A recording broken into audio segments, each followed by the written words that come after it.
Comics Tuesday. It's fucking Tuesday. We got Lay in the building. We got Cap in the building. Cabs can't make it tonight, but he's here in spirit on Lay. My man, just chilling, brother, chilling. What's up, Cap? How you doing? Doing pretty good. Is that and father goes shamefully? That's my son.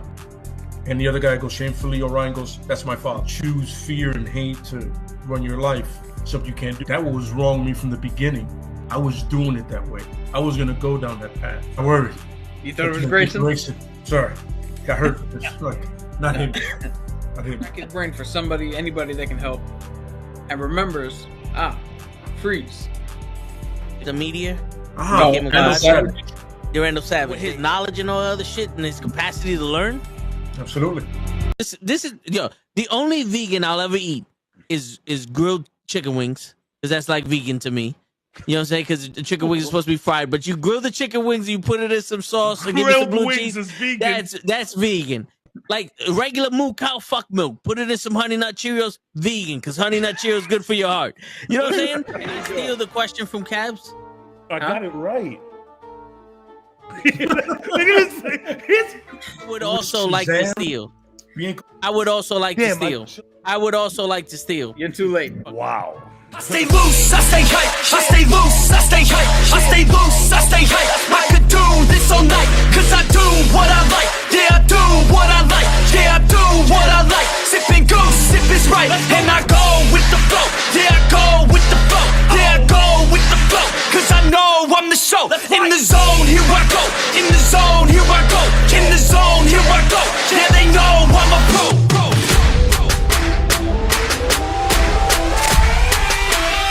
Let's go, let's go!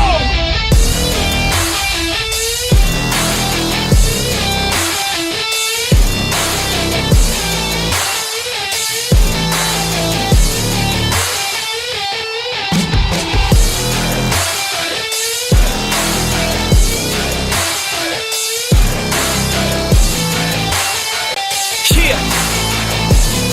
Let's go! Here I go, I get lit, I get hyped for this shit. That's right.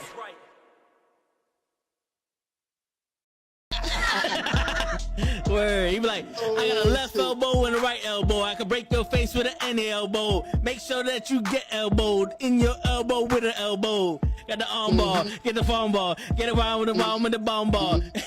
Daddy's gonna take you to Jersey Shore.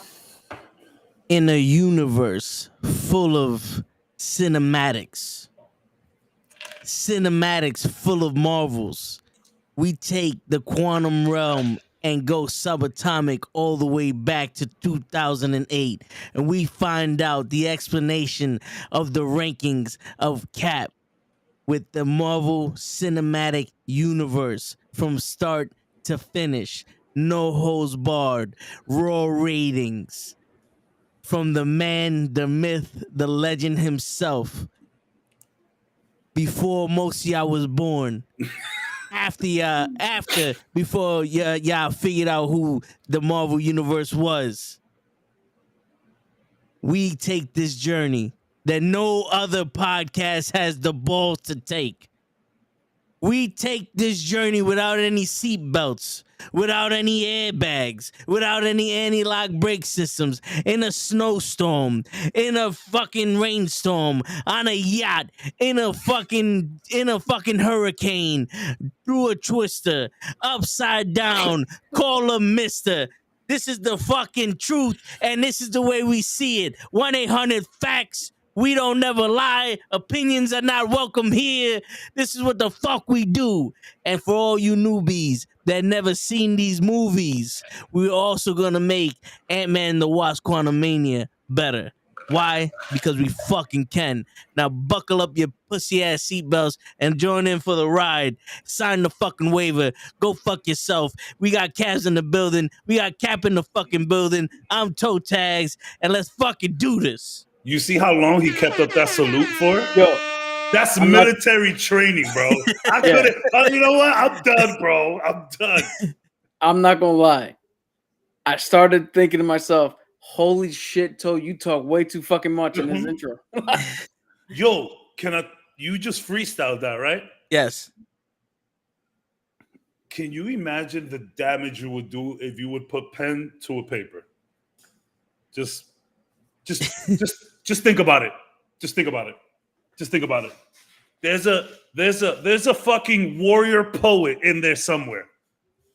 I'm telling you, I've been saying it from the beginning. This isn't new. This isn't some new episode fucking sucking your dick shit. No, this is. I've always told you about those intros, kid. Put some pen to paper.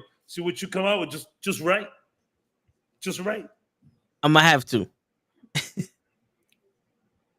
Because I thought about the opening line during the intro and just went off of that.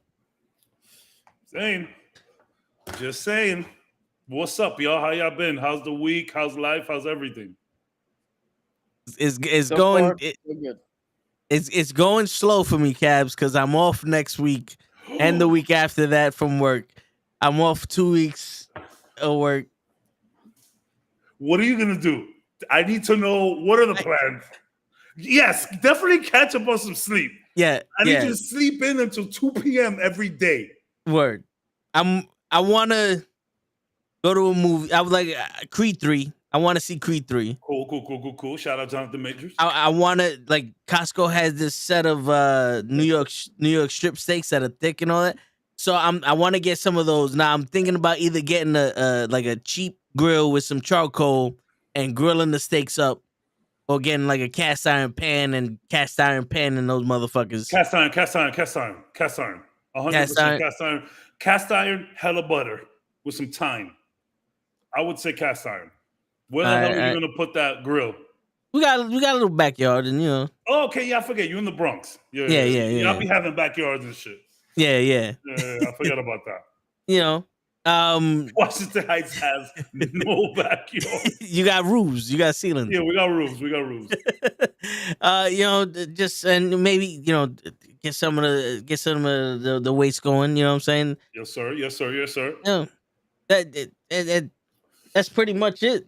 What's on the watch list besides Creed, like in-home watching? I'm thinking about rewatching the first or second season of The Mandalorian because tomorrow 3 comes out. Yep. And a part of me, if there is no going anywhere, a part of me wants to watch the Harry Potter movies.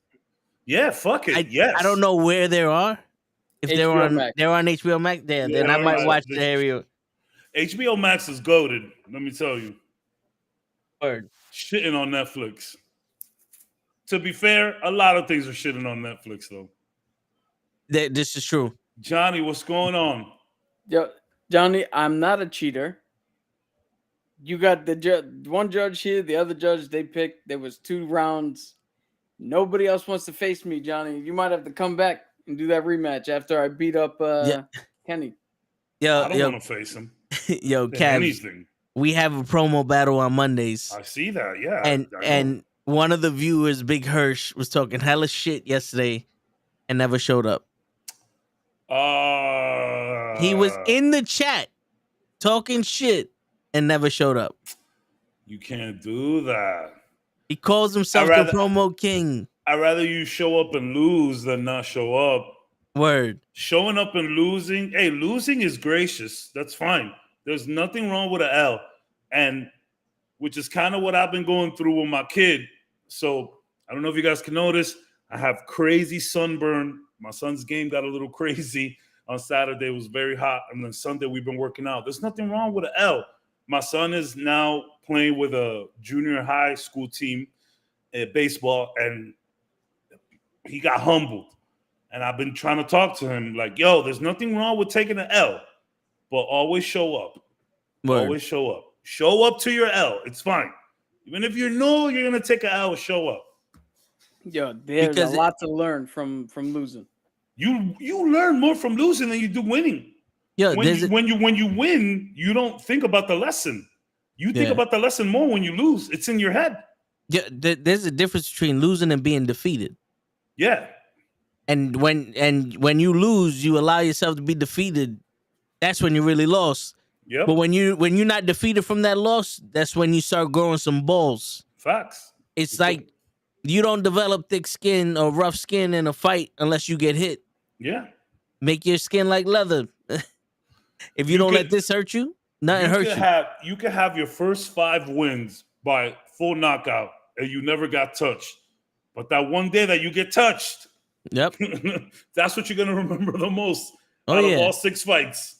Yep. That one day you get touched, that's what you're gonna remember for sure. Real quick, like Logan Paul. Oh yeah. Did you see that fight or no? I did not see the fight, but I saw highlights. We'll talk more about it tomorrow on the sports thing. But you met somebody younger, his age, and that's faster. And Logan Paul forgot that he needed to progress. Yeah. He couldn't just throw that right. But but that's what happens. He was very accurate, apparently, though. Like he landed more punches, but they just didn't hurt as much, I guess.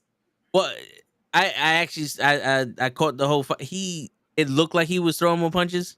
My man threw half the amount of punches and like landed like a quarter of them. Yeah.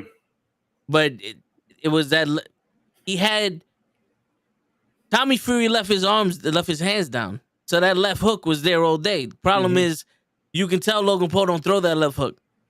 Not for which is why he let that hand down. Yeah. Yeah. And that was the only punch he really had because he telegraphed the shit out of that overhand right. I mean, he had to take an L sooner or later. Yeah. But just I actually hope he keeps going. Like, good for him. Yeah, like take the L, move forward. And like, maybe some of your fights have been staged. But yeah, hopefully you keep going moving. Man, I know those guys are like kind of douchey, but I fuck with those kids. I fuck with people who make money, bro. Like, go make money, Just go. Like, live your world like no one's watching. But just don't do weird shit. Yeah. But you said no one's watching, so. But don't do weird shit. Because we all watch. Because we are. Yeah. Don't do weird shit. Weird shit gets you in trouble.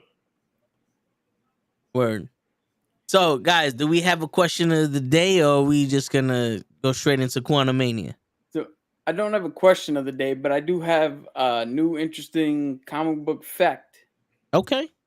Marvel has now officially ended the Peter Parker Mary Jane relationship. I saw that. And he officially said that he fell out of love with her, and she's now just a sister and not like an actual love interest. Which is funny because the shit I was reading before that was Black Cat confirmed to the Marvel Universe that Mary Jane has and I quote, dump truck ass. Black Cat got a little thumper back there too, though. Yeah, but so they had a thing where they went to go steal something from Tombstone, and they had Mary Jane and Black Cat's outfit. She went up there, distracted him, got away, where the real Black Cat stole it. And Black Cat looked at him and was like, damn, I'm surprised you didn't stretch out my costume with your dump truck ass. Nice. That's fun. That's good interaction. And as a Puerto Rican, I found it weird that the next story I read after that is Peter Parker going, nah, I see her more like a sister. I don't really mess with her too much. I'm like, what? Come on, Pete. It's been a while. Yeah, so who knows what they're going to do with There's him now. been so many universes, and they probably it sounds mutual. They've been through so much, so many universes, so many iterations. They don't ever let these characters truly progress, so they've just been stuck in the same situation. That's what I'm saying, yeah. So it's like they've been through so much crap. Like, they're also bringing back the Ultimates universe. So what does that put Miles? So the common theory is that Miles is actually now going to get to shine as his own Spider-Man. Cool. So he's going to be the Spider-Man for the Ultimate Universe. Cool. That's very cool. Shout out. And that movie's coming real soon. Yep. Sony Pictures presents. That shit. That's probably like at the top of the hype list in terms of comic book movies. I just hope it doesn't get too crazy with all of these like different versions of Spider-Man. Oh, I thought you were talking about a live action one. No. Well, I mean, sooner or later. I'm talking about Into the Spider-Verse. which Oh. I need that movie so hard. Please give it to me. Let's go. Word. When does part 2 come out? I don't even think they've confirmed. What? Into the Spider-Verse 2? Yeah, did they put a date out? Yeah. They've already have trailers and shit out for it. I didn't see a date though. I'm looking it up right now. Hold on. I didn't see a date. June 2nd. Nice. There you go. Nice. I didn't even. Yo, June is stacked. So June is video game month. You know what I'm saying? It's E3. If they have one, there's going to be like, but there's Street Fighter 6, Diablo 4, Final Fantasy 16, which has been getting heavy praise. All of the other video games will be announcing. Spider-Man. Like, I think there's a late game in May that I'm looking forward to as well. So I feel like I want to save all my PTO and just take off all of June, bro. Yo, I've already pre-ordered the Diablo 4. That way I get to play the fucking beta. Yeah, good idea. I think I want to do the same. The thing is, there's out of those 3 games in June, I'm planning on getting 2. And Street Fighter 6 is one of them, confirmed. So it's either Diablo 4 or FF16. I thought FF Final Fantasy 16 would be delayed. I was actually banking on it so I could play these other 2 games. But there's been a lot of hands-on previews that just released today. Of like, there was like a big event in New York, and all of these video game journalists got flown out to New York. They play Final Fantasy 16, and previews have been very positive. And the director Yoshi was like, yo, this game is gonna release in June unless a meteor hits our offices. So we'll see, man. We'll see which one I get, bro, but I'm nervous. He better watch out, man. With the way the world's been, it snowed in California. Like, it's funny because, you know, Final Fantasy VII, arguably the most popular of the Final Fantasies, it's kind of like the story. The world gets hit with a meteor. So I saw what he tried to do there. But yeah, be careful. Yeah, definitely don't talk shit. Shit just be happening nowadays. Shit just happens. There's fucking earthquakes everywhere and fucking this world is like, everybody chill. Y'all heavy. Chill out. Yeah, there's a lot of stuff going on. But what's really going on is what's about to happen today, where we're gonna fix Quantumania, and we're gonna get into the list. Funny enough, the meme of early MCU films with Captain America was his list of things to catch up on. So our Cap here has a list of ratings he had from like phase 1 to like about phase 3.5, 4. it's all of them up until Multiverse of Madness. Oh, perfect. So yeah, we're gonna get raw ratings that he's been writing a list for since watching these movies earlier, like since release back in 2008 with the first Iron Man, correct? Yep. Oh, that is very exciting. Buckle up. It's going to be a good one today. Let's go straight into Quantumania. Word. All right, so who wants to start this? I'll start, bro. You got it? Good. If you want to go, you can go. I was only going to go in case nobody else had anything. I mean, I have my shit, but. So, okay, I'll start. Mine is a little detailed, so I guess I'll go. Good. So, something that Toe said, and again, for people just joining in, we're going into how we would save Quantumania little rants here. So, something that Toe said stuck out to me a whole lot last podcast. Toe said, Thanos was in the back scene throughout all of phase 1, 2, 3, well, late, like phase 2, phase 3. And he was sending the lackeys out to do his work. The reason Thanos hit so well is because the stones, we knew he wanted the stones. We knew he wanted to wipe out 50% of all life, and we knew he was sending lackeys to go and get this.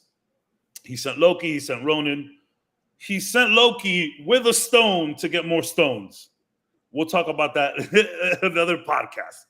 But so that's the thing.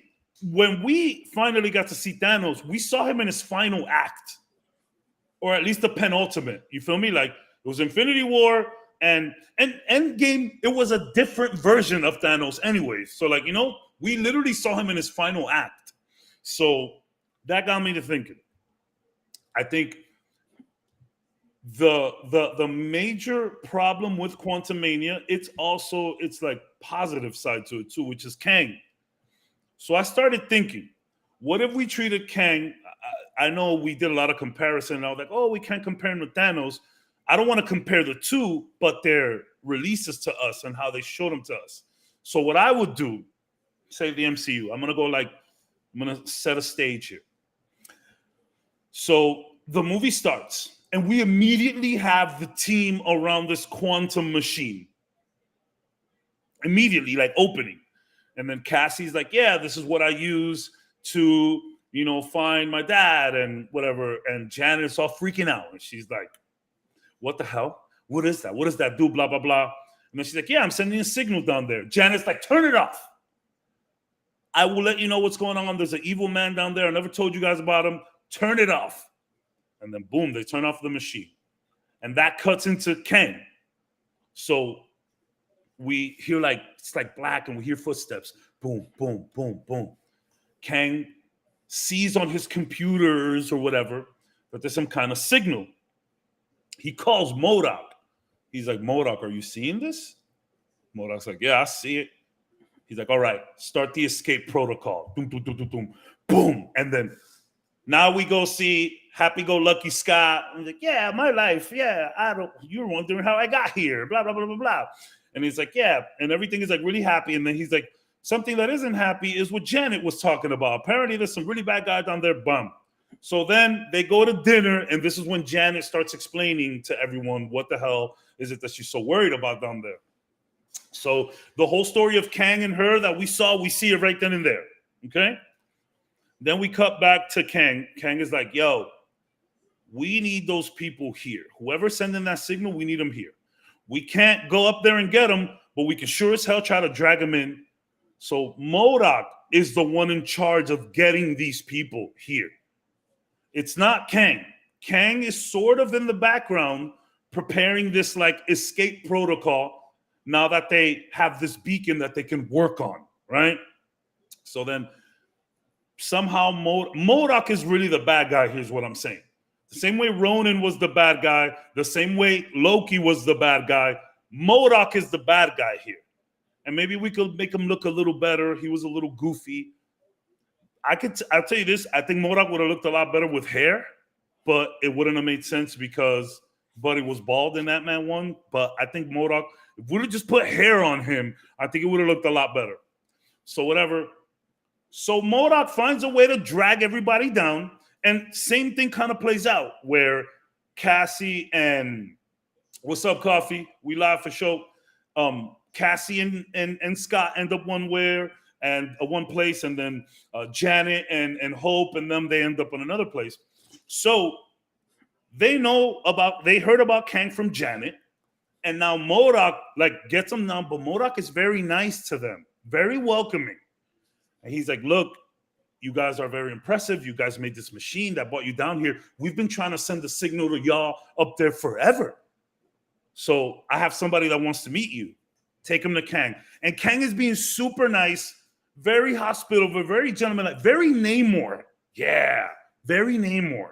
You saw how Namor was super welcoming to Shuri. And like, so he's like that. And like, they're like kind of discussing theories and stories and this. So Kang like, yo, how did you build that, Scott? And Scott like, I didn't do it. She did it. And Kang's like, you, a child?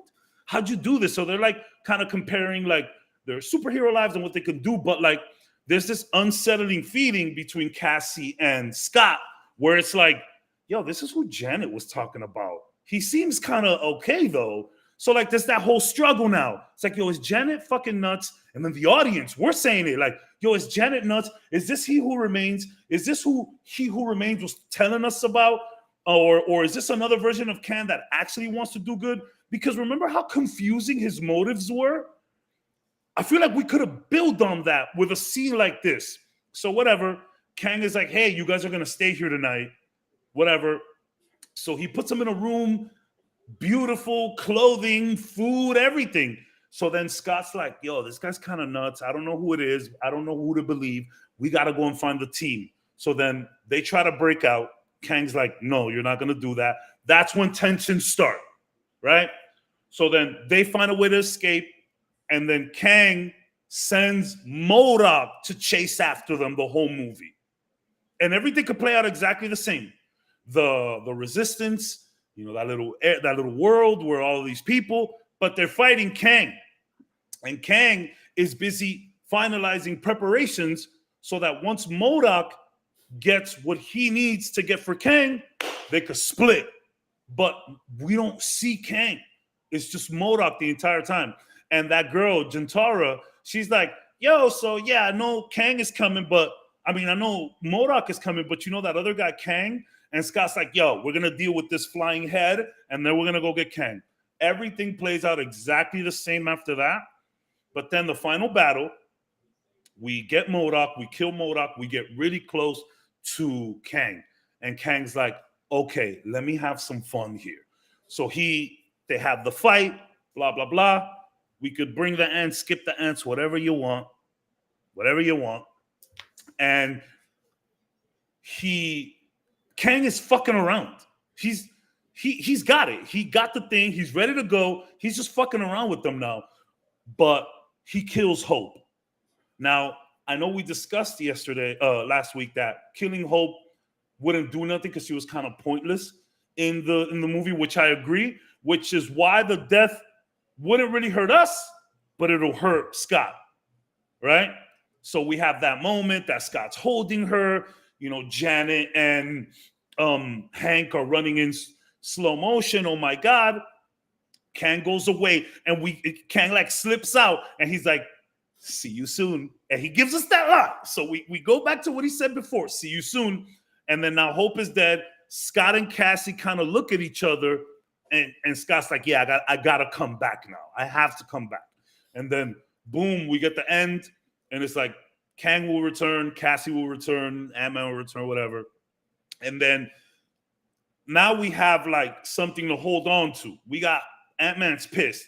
And then Cassie wanting to like fight with him could lead into more conflict later on. Because you don't remember what happened to Hope? I can't have you ending like Hope. So it's like more friction there.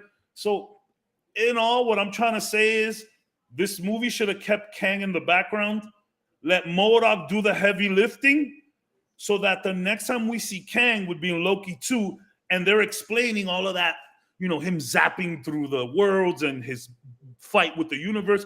They explain it in Loki 2. So when we see him in Kang Dynasty, this is his final act, and we just see him at a fucking 10. You feel me? And then, you know, I'm no movie director, so obviously you have to fill in a bunch of shit there. But essentially, what was the best part of this movie was also the worst. I think you're right, Cap. We might have given Kang too much screen time. Leave him in the back, let MODOK handle business, and then we have a final scene where Kang like kills one of them. You could pick whoever you want. Hope seems like the closest answer. And yeah, next time we see Kang is business. I don't know how you would handle the console and all of that, but that's how I would fix this movie. Yo, we have very similar fucking fixes. Yeah. I was like, shit. Now I'm sitting here like, fuck. I got to rework some shit. But I'm saying, I mean, I got here because of you guys. So yeah, it's all of our fixes. I'm telling you, the thing that stuck out to me the most was like, yo, we never saw Thanos until the end. He sent all the lackeys first, and in a weird way, that made everything real easy for the MCU and like fans of the MCU. Back then it was hardcore fans. Now we got a whole lot of fans who are like struggling to keep up with this multiverse stuff. You know, back then it was easy. Yeah. Thanos, Stones, kill 50%, Loki, go do it. Ronan, go do it. And then until we finally have, I'll do it myself. And then the first time we see Thanos, he kills Loki and whoops Hulk's ass. We got to see Kang defeated by Ant-Man. And also in all the build up to Thanos, we had Hydra, we had the Frost Giants, we had all these other people that were the big bads for the heroes. But once Thanos came, that shit was done with. Yeah. We need to stop Thanos. That Yeah. made Thanos. That's the one we fuck everyone else. That's the one we need to stop. It made him bigger. Yeah, like imagine opening up Kang Dynasty. So the movie would end like that, right? Then we get his backstory on Loki, because I think that's what Loki's gonna be all about. We're gonna see him through time and his his time war or whatever. And then we get to see him in Kang Dynasty. And imagine Kang Dynasty. I don't want to do it as similar as Thanos, but Kang Dynasty, he just comes in whipping ass. You know what I'm saying? Bro, Thanos won for a year. We knew these people were going to come back, but seeing them dusted was wild. And that moment where we thought Okoye was going to get dusted, but it was the motherfucking Black Panther. And remember, we had just been put on as new MCU live action people. I mean, we had just been put onto the Black Panther, and y'all took away the king, bro. And then that line with Peter Parker with Spider-Man. I don't feel so good. I don't feel like, bro, Kang just, and I'm not trying to say Kang lost. Sorry, let me go back on that. Kang was outsmarted, or maybe Scott got a little lucky. Whatever it was, it's like Kang. Kang needed to do something. This is Rocky 4. And what Ant-Man did was make Kang bleed. And now everybody's screaming he's not a machine. Yeah, exactly. Whereas Thanos, how funny is that? He just came down. How funny is that? Ant-Man made Kang bleed, and now we're all like, yo, I don't think this guy can do it. Yet Thanos, when he got cut, what did he say? All that for a little blood. For a drop of blood. Yeah. Yeah. And then it's crazy because in Infinity War, the Avengers put their strongest against Thanos, which was Doctor Strange, in my opinion. Tony was cute. It was cute. Yeah. But I think some real resistance was Doctor Strange. And that really nice. It was a short fight, but it was nice. It was a lot of visually cool stuff. But like, bro, they put their strongest against Thanos, and it was nothing. It started like that. My man took out the Hulk. Hulk did not want to come outside no more. Yeah, which I know we spoke about that, and I got the theories with the Hulk and all that stuff, but that was like perfect timing for Thanos to attack the Hulk. Yeah. He had him questioning himself. Yeah. And I think the reason Thanos was so strong is because we kind of knew nothing about him. We knew his plan, and we knew what he was like, how he was trying to do it, until he said, I'm gonna do it myself. Yo, if we're gonna be honest and compare the MCU to Rockies, the Hulk fighting Thanos is Rocky 3. Yeah. The Hulk was the champion in that planet, Sakaar. He was a champion fighting no ones. Then he fights Thanos, which is his Clubber Lane, and gets his ass kicked and loses all of his confidence. Mm-hmm. He doesn't want to lose what he got. And that's when he takes it out on the Avengers, because he thinks he's just being used by them and all that other shit. I got this whole like fucking theory explanation of like the Hulk. It's like, you just use me when you want me, but you guys fucking make fun of me. You think I'm stupid and all that other shit. It's not real. That's actually not that off. Like, Hulk starts, like in the comics, Hulk starts realizing, like, bro, you guys Yeah, fuck y'all, man. Y'all just need me to break shit. Yeah. And it's like, well, I mean, it's kind of what you're good at, bro. I mean, you know, but the Hulk has such a complicated, and sorry to veer off like this.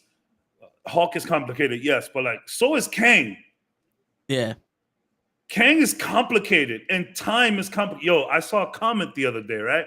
Well, I saw a little like Instagram clip where this dude says that the multiverse is what's killing the MCU. And I'm like, have you ever read a Marvel comic? Like, now, while I don't agree with him, I think for newer fans trying to keep up, yeah, multiverse is difficult. Multiverse is a lot more difficult than Thanos. Thanos had way more time for build-up, and we knew his plan. It was easy. Feel me? So, like, yeah. Yeah. I kind of agree with that statement that guy made, because have you, like you made the comment, have you read the comics? Well, have you looked at comic book sales ever since there's been nonstop events and nonstop multiverse and nonstop You're 100%. death and rebirth? Here, comic book sales have tanked a little bit. They haven't been able to get consistent fucking stories. We just do shit and do it again and then And do it in different universes and just scrap it. That's what I'm saying. Like, while I don't agree with him, it's hard to like disagree too. It's hard to keep up with.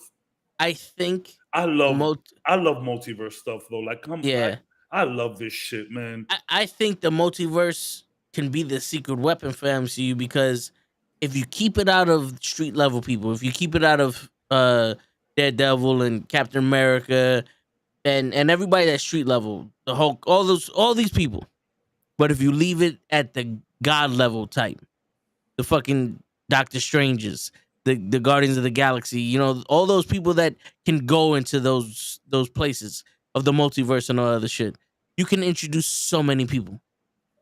Imagine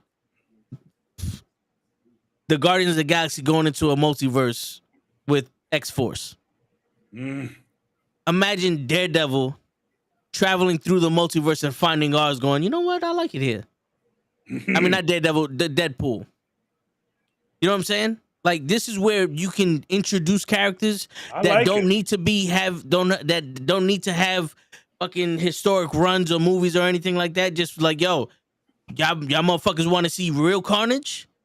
Here goes the multiverse of the fucking symbiotes. There goes Carnage. I think I think you just gotta pick the stories that you're saying, because within the multiverse there's so much shit going on. Yeah. So I think you picked the stories right. So like I just and apparently this has been confirmed. Spider-Man, damn, I'm getting a little blurry. Sorry, guys. Spider-Man will be the lead in Kang Dynasty. So and I'm guessing Kang Dynasty and Secret Wars. So like, I mean, in the comics, symbiote Spider-Man was instrumental to Secret Wars. So don't play with my emotions. I want to see Bully Holland. I would love to see some black symbiote Spider-Man up in this bitch. Yeah. You know what I want to see? I want to see the MCU actually make that emo dance scene make fucking sense. Word. Oh, or just a nice callback. But yeah, so like we'll see that. Like I'll tell you this. I feel like in Quantumania, there was just too much quantum realm. I would have loved to see something going on in some universe. I like the multiverse stuff. It's just I think the biggest problem with Marvel is just it's time to scale back. Just let's scale back a bit. We have so much shows, we have so much movies. Just let's go back to quality over quantity. Yeah, that's something that they, now that Bob Chapek is out and they got I forget, it's another Bob Iger, and Bob Iger's back. Kevin Feige has made that claim that they're gonna they now have the ability to not be forced to pump out so much content. Yeah. You know what I think their biggest issue is? They're a person trying to tell the story really fast. Yeah. They're sitting there. They're like, yo, so on Monday I went to this, and they're giving you the gist of what's happening, and they're talking really fast, and it's like bro, you're giving me the bare minimum, and I can only catch but so much. That's a If you great point. like, slow down and actually tell the story. Give me the details. Like I said, one of the biggest problems with this is I couldn't connect to the relationship between Cassie and the fucking family. I couldn't, like, I don't know why. Like, you could say it till you're blue in the face, but the movie itself did not tell me what Kang's purpose was. Any one of the Kang's purpose. I know Loki, that Kang said some shit, and that was fine. But there's thousands of different Kangs, and not all of them have the same motive. And this one was cast out, so I want to know why. I want to know what he wants to do. I want to know about Kang. I want to know, all the parts of the stories you left out because you was too much in a rush to fucking put a jelly guy that we need to drink his blood. I love the jelly guy. He was dope. He was dope. Yeah, he was cute. He was cute.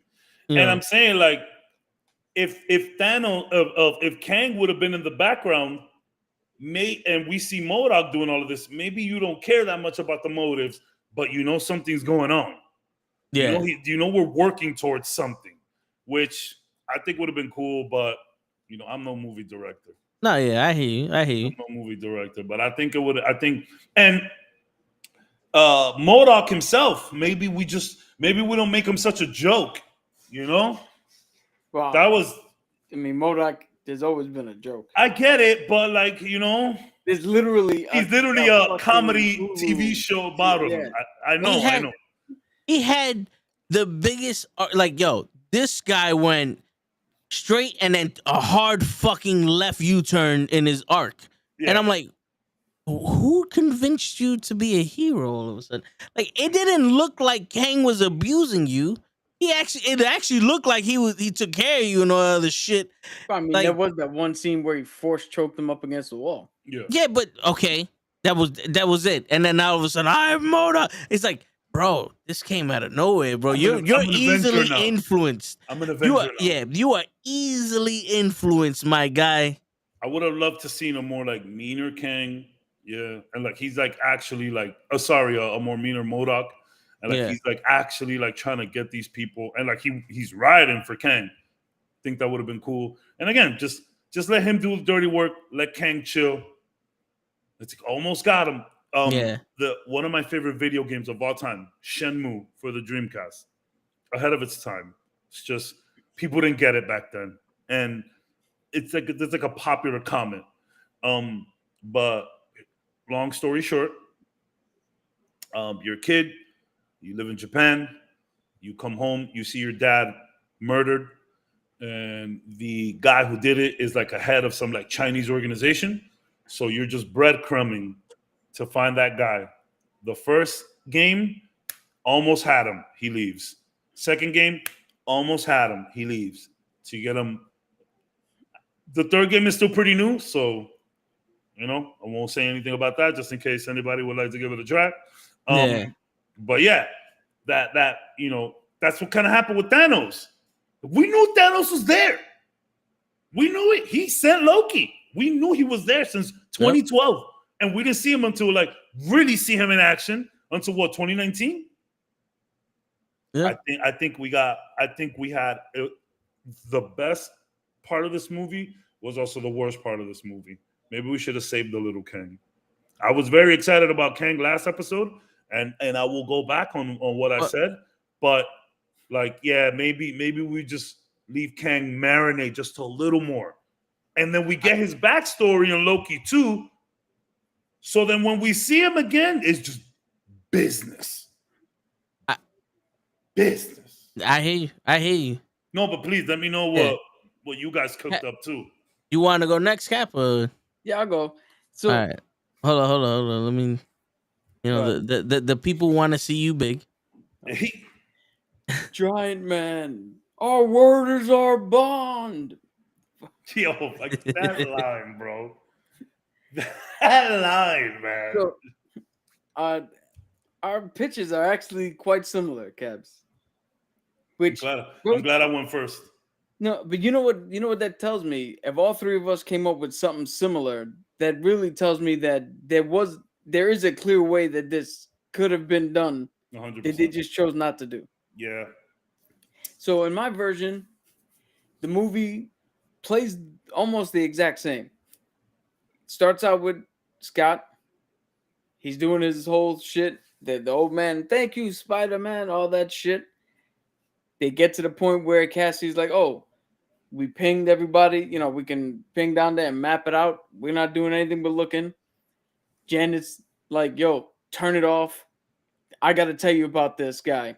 And as she starts to tell about him, then they get sucked in. And when they wake up, Scott and Cassie are by themselves like they are. Hope and Hank are by themselves with that warrior tribe, with the rebellion. We don't know where Janet is. Oh, more mystery to her. Okay. Yeah. So we see that shit in the beginning where Kang, what do you call it? Where like she touched the ship and saw that, oh, Kang, you're the fucked up one. I gotta hide the MacGuffin from you. MacGuffin. Yeah. So we get down there.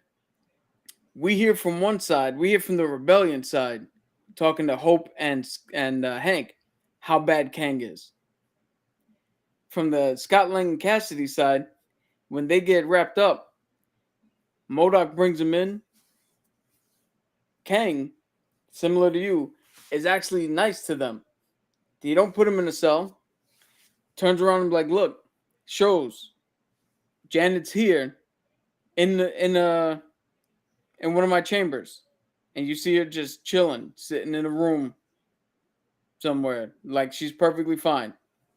And he turns around and is like, look, I need you to get me this thing so we can all get out of here. And there's like, he even asks, he's like, hey, have you, oh, I skipped a part, but I'll get back to that. He asks, have you grown yet? And when Scott's like, yeah, I grew to fight this sun thing, this fire thing. He's like, oh, and you didn't revert all the way back up to the surface, huh? He's like, we can't get out of here unless we get this thing, and we all go home. You, me, your daughter, Janet. I'll even help you find, you said 2 more people? I'll help you find the other 2. The one thing that I forgot to mention is when Janet touches the ship or the seat, not only does she see vision of Kang killing people, but that thing in Moose where I call it the Mustafar scene with Kylo Ren, like when he's just murking random people on that weird planet. He doesn't do that in my version. In my version, he kills Ant-Man and Wasp. Then the first time he sees Scott, he does the whole, which one are you? Yeah. And we come to the realization he didn't fight Scott Lang. He killed Hank and Janet. That's the Ant-Man and Wasp he's killed. Yeah. That's good. So we get the thing where Kang is nice to them, to Scott. On the other side, we get to hear all the horrific things he's done since he's been down here trapped. How he became the conqueror and how he conquered this land and built the Chronopolis and all that shit. And Hope really is like, yo, well, we got to go fuck this dude up then. We got to start the rebellion. We got to end this. Scott goes down, finds the thing. In the probability field, it's a lot less jokey and a lot more of him using his like skill set. No. Okay. We see him as a fraud. We see him as a failure. We see him afraid. It's all the shit that we know of Ant-Man. And all the shit that contradicts his whole happy-go-lucky shit that we saw in the beginning.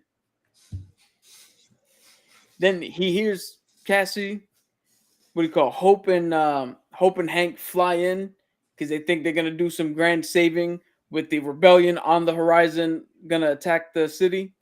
Hope goes down, pulls them out, and with Hope, when we see the probability, we see her heroicism.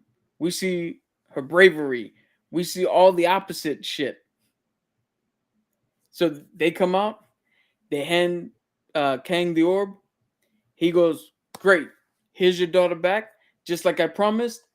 Here's the code for Janet's room. You guys can go get her and that tower specifically. Meet me and my thing over here. And I'm gonna set this up and we'll get out. And Scott's like, Hope's like, oh, he's the bad guy. And Scott's like, no, he's true to his word. Everything he said has been on the up and up. We have no reason to distrust him. Let's go get Janet and go home. Hope kind of has that thing where she's like, I'm going to go with you, but I'm going to keep an eye out on him. Yeah. They leave, and he immediately tells MODOK, kill them the second you get a chance. So MODOK, they leave. Kang goes to set up his shit to bring his city and his massive army up. When they get up to the room, they open the door, just like Kang said. Except she's dead. Yep. Janet is dead. And I'm not talking about like she's just sitting there. Like brutally murdered. Yes. I'm like parts of her are in pieces. Different sections. Yeah. And when they turn around and was like, what the fuck is this? MODOK showed up and go, oh, like what I've done with the place? Oh. Because MODOK's the one who did it.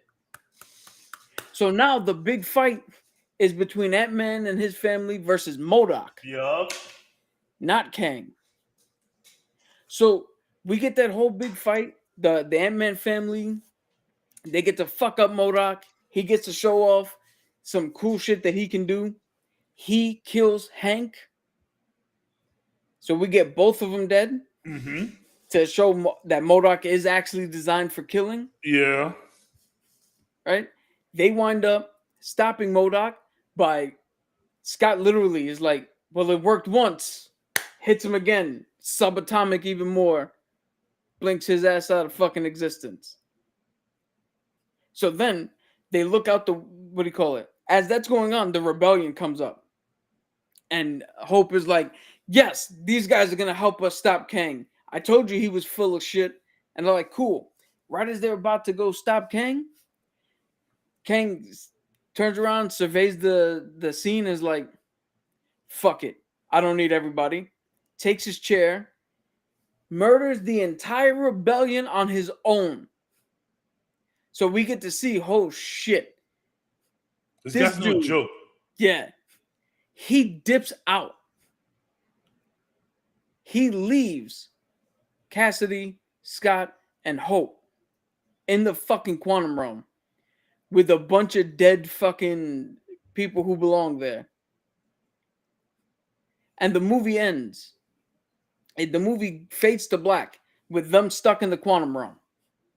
Ooh. And now here's my 2 post-credit scenes. I didn't think this much. What up, Leon? I didn't think this much.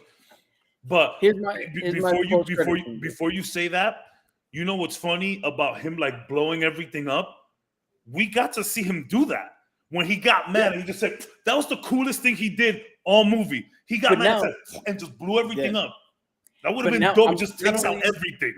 Not only am I keeping that, but he doesn't get defeated. Yeah. So we don't need the ants. We get to see how badass he is. He leaves. So now we fade to black, and they're stuck in the quantum realm. When we come back, Scott Lang is walking around San Francisco going, life is weird. Da, da, da. And then he stops and is like, wait a minute. Something's off. I wasn't here before. Yeah. What's going on? All that shit that he did, instead of did we win? Did we do the right thing? He's like, yo, I wasn't here. Yes. We weren't here. He walks in to he's walking through the motions. That dude knows he's Ant-Man. He's like, he's never called me that before. When he walks in, it's Cassidy's party. Hope's there. Cassidy's there. Hank and Janet are there. And he's really like, yo, what the fuck is going on? Yeah, man. So now, and that person, and now we're like, okay, is he in a time loop? Is Kang messing with him? Which one of Kang is like, what's going on with him? Then we get to the second one where you see Immortus turn around and go, he escaped. And Ramatut goes, what do you mean he escaped? There was no way he could get out of there.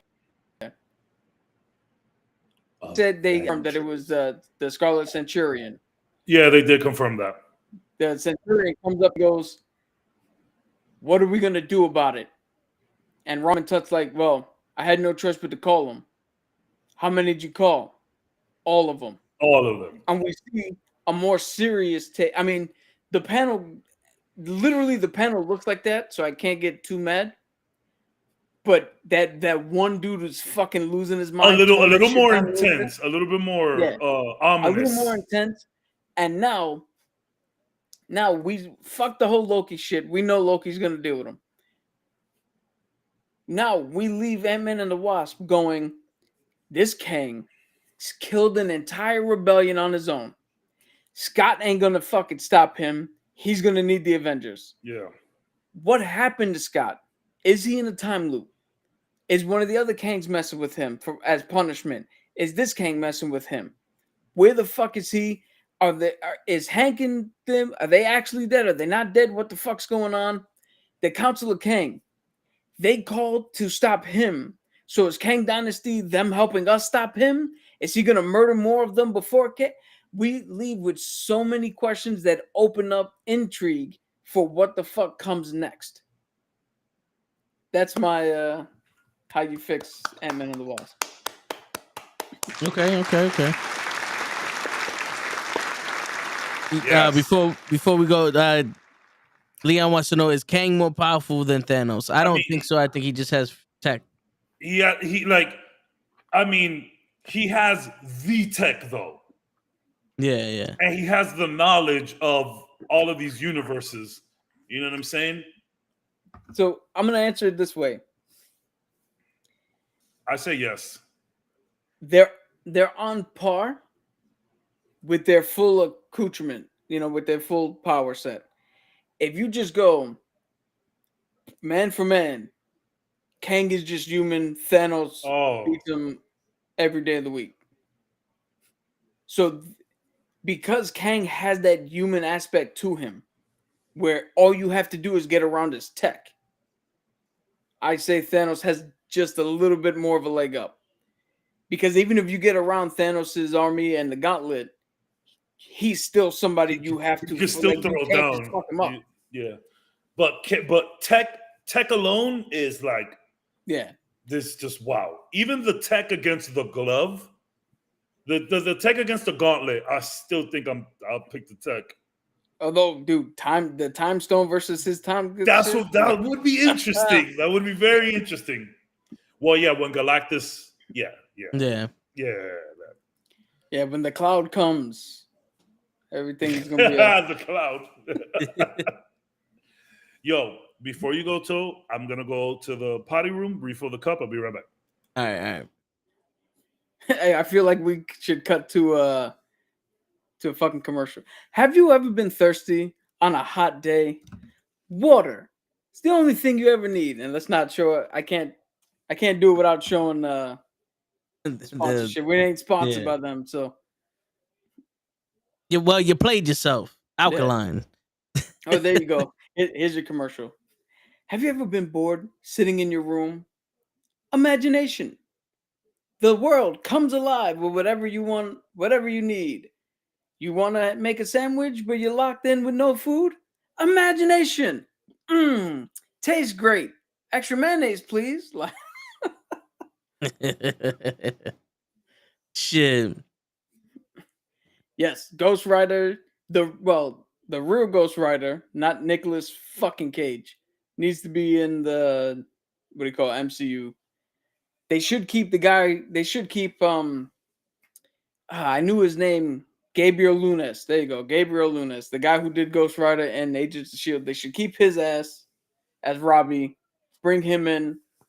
If we need to make there's fucking 8 or at least 3 to 4 Ghost Riders running around. Bring them all in. Who gives a shit at this point? I mean,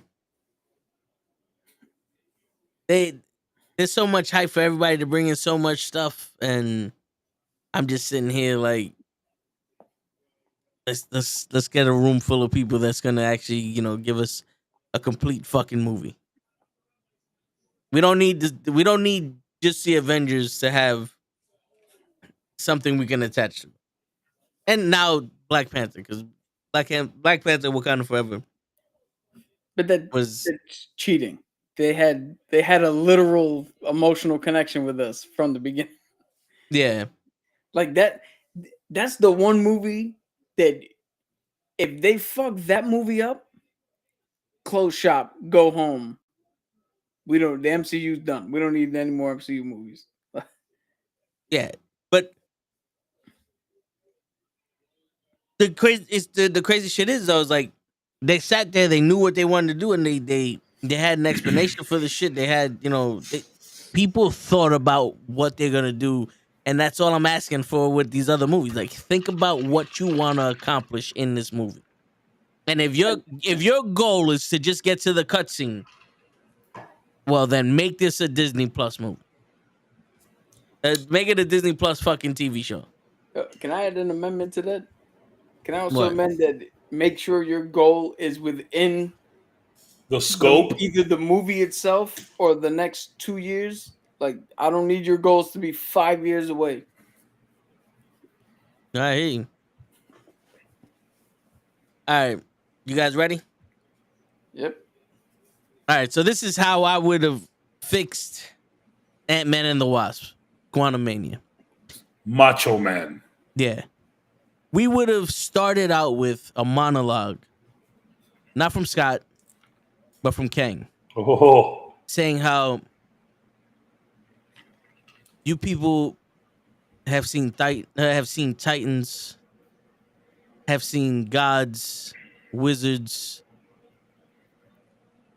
armored men, AI, super soldiers, half the universe wiped out, and you all think you've been through something.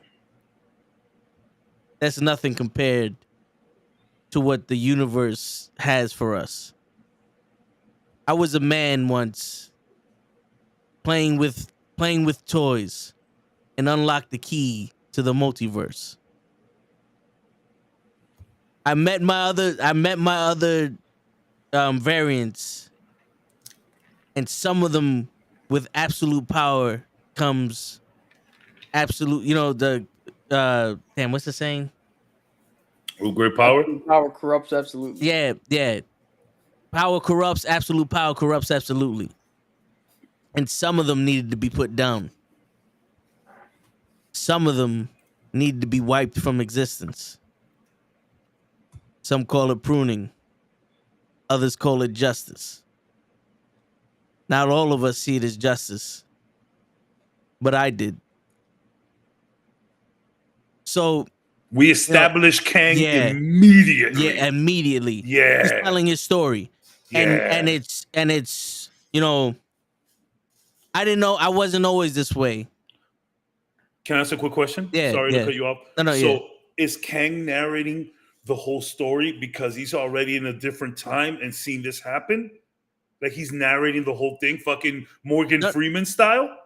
He's narrating to a point in the movie. Okay. Because Yeah, I was about to go, yo. No, yeah. That's So cool. yeah, so again, he's already gone. You feel me? Like, no, yeah. that'd be dope, man. So you go from seeing vignettes of him being a normal guy, cracking the multiverse, meeting other variants, corruption happening, the different variants, taking advantage of the time traveling and the tech and all this other stuff, and dapping and up then, the Watcher.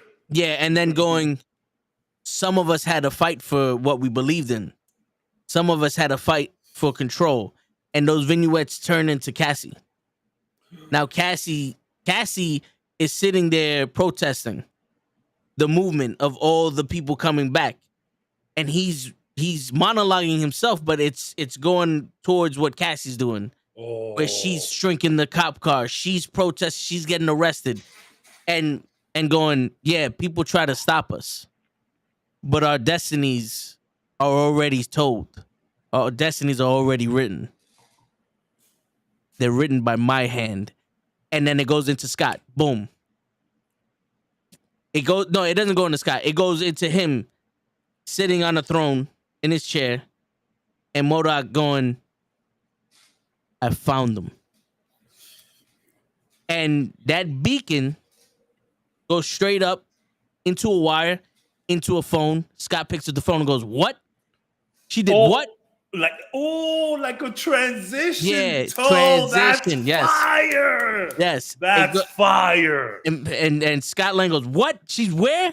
And he goes into the jail, and he goes, picks her up, and he's pissed off. He's not, oh, I'm proud of you. He's pissed off. He's like, yo, I've seen half this fucking, you've seen half of this fucking universe get wiped out.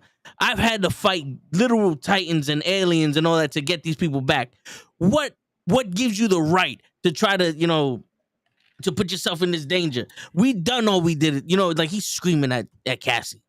And Cassie's like, she's defending herself. And it's a battle of a dude that's too afraid to step up again for what needs to be done, and a girl that wants to prove herself.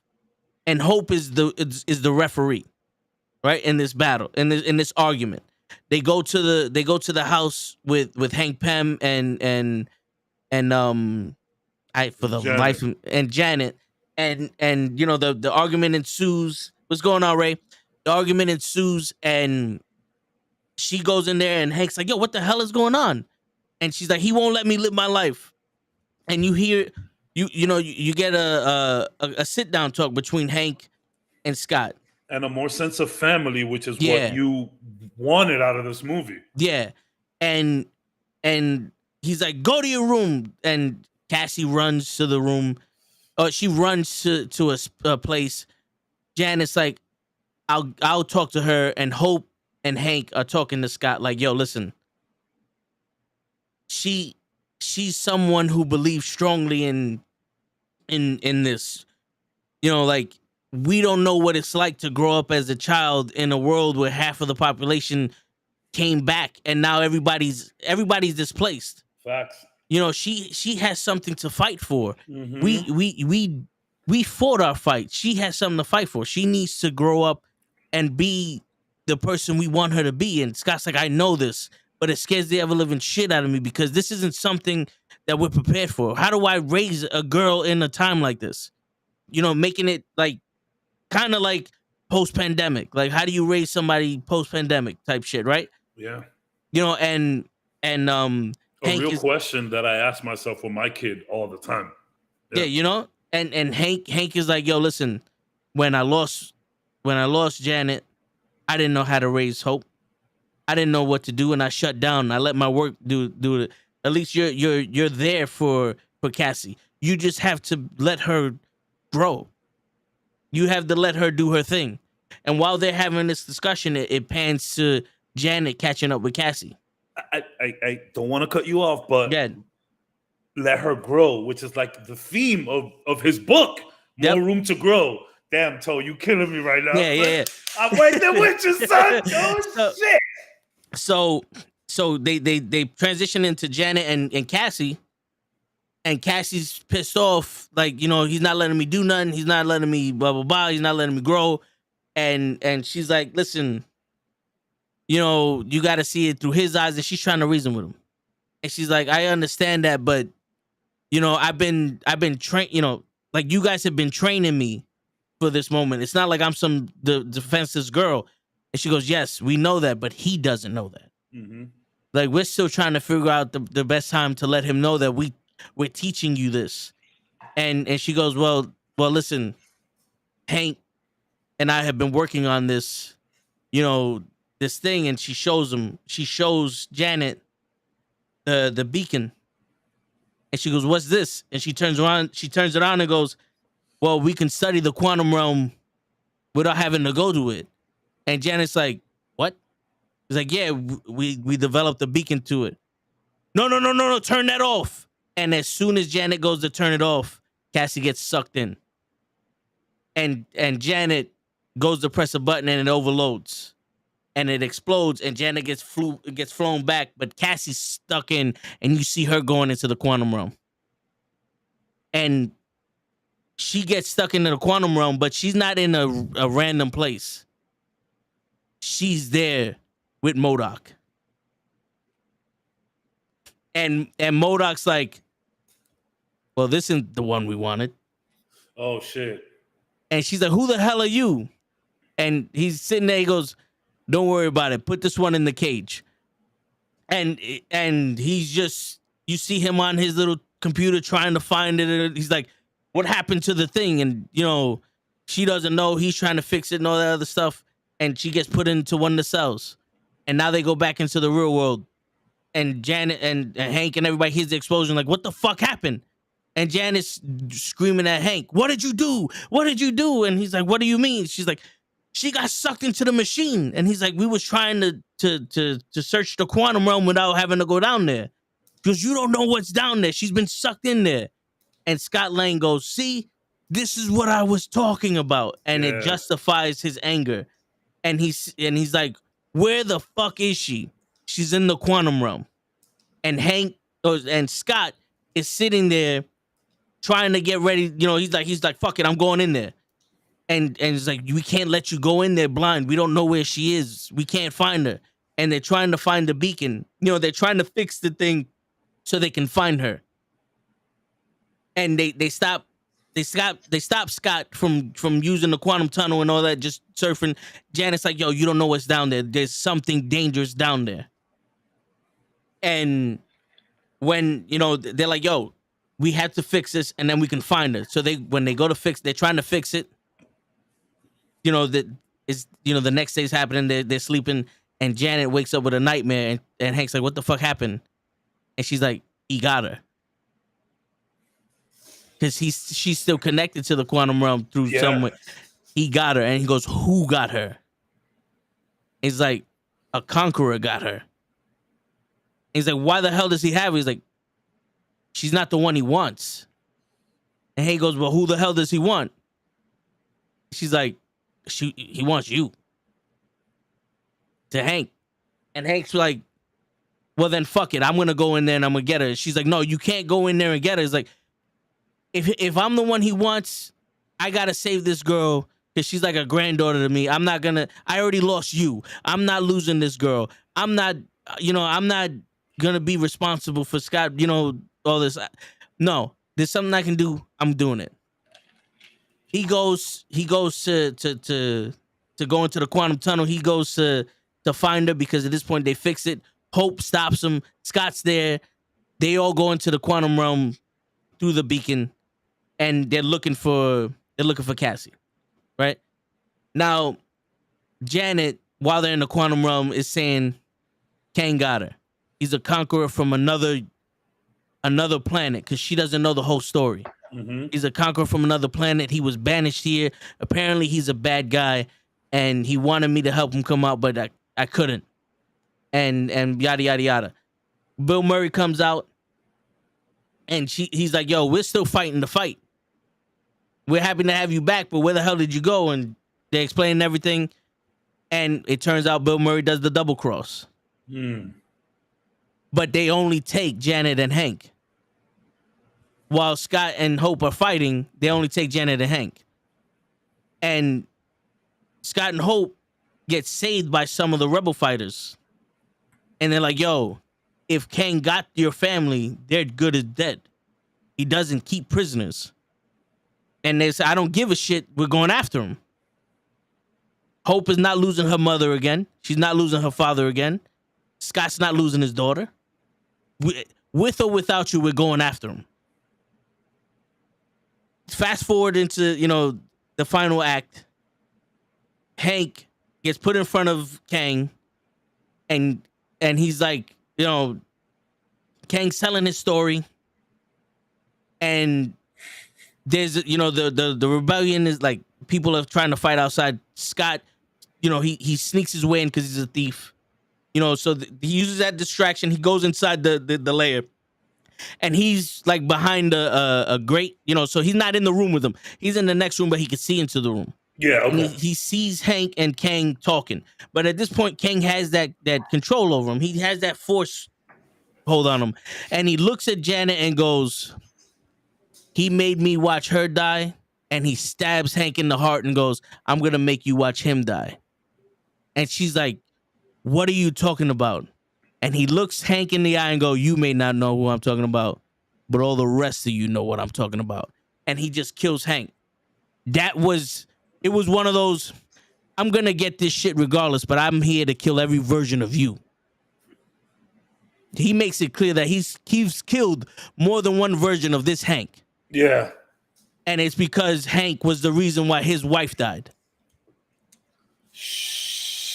You're giving it so much dramatic factor to it, bro. Yeah, and then Scott gets into the room and he starts beating the shit out of Kang, and Kang is just sitting there taking it, going, "It's painful, isn't it?" And then he just punches Scott right in the chest. Scott can't breathe, and they're all there. Hope, she's fighting with the resistance, trying, she's not there. Scott bend over. He sees Cassie over Hank. My man's about to leave. Scott's like, "Yo, fuck this," and he goes and grabs the chair. Kang's gone. Scott's gone with him. They don't know where they are. They're stuck in the quantum realm. They have a way out because they use the tunnel, but they're stuck. Scott's gone. And it ends like that. It ends with them burying Hank, Cassie crying, and Hope is in that room trying to figure out how to use this machine to find a signal for Hank, because she thinks he's still in the quantum realm. Scott. For Scott, yeah. Now the end credits scene. Damn, I didn't do an end credit. Yo, I fucked up. My bad. I didn't think of an end credit scene. This was gonna be part of the movie, but I said, all right, let's make this end credit scene. End credit scene. They're there, and she gets a beacon, and she goes, "I think I found something." And the portal opens up, and Wong comes out and goes, I knew it. Wong comes out and goes, "What did you do?" And he pulls her into the meeting with Shang-Chi. Yep, and all of them. And it's like, we found this beacon also. And Janet's there, and she's like, "I recognize these symbols. These markings." Yeah. And it connects Shang-Chi to them. That's the end of the first scene. The end scene is Scott appears on his own, rolling into a room, and Kang's in front of him going, "Who the hell is this?" And another Kang comes out and goes, "Looks like another one of them failed." And they take his weapons, his suit, and goes, "This primitive tech, put it with the others." They throw it, and you see, here we go, a black and red shield. You see the claws from the Black Panther. You see a hammer. And you see glasses. But it's like Scott Summers glasses. And you go, "Well, what do you want me to do with this one?" "Put him with the others." And the scene ends. I'm so glad I went first, because I couldn't follow up none of those two acts. Yo, damn, Toe, hit the thing for yourself. Oh my God, that was fun. Yours is fun. That sounds like a good like a ride. It's like a ride the whole movie. Yeah. You see what I'm saying though? But like very similar, like you said, Yep, Cap. yep. Like fixing this movie or like doing this movie correct. Like, I'm not trying to like downplay like making a movie, but like shit, we all thought of very similar things. A death, more MODOK time. Like, nah, Cap wasn't falling asleep. Yo, real quick, I just want to address these two in the first off, Big Hirsch, get out of here. You had your chance. You no-showed. You don't get to say shit for the rest of eternity. Mr. Promo fucking King. Hirsch, I don't even know what happened, but I know you ain't show up, so that's an automatic L. Word. Literally. And Kenny. You get nothing. You lose. Good Yeah. day, sir. No, yeah, you went to sleep. I put you to sleep. Whoa. You had the covers over your head, shaking. Cowering. Hold up. And And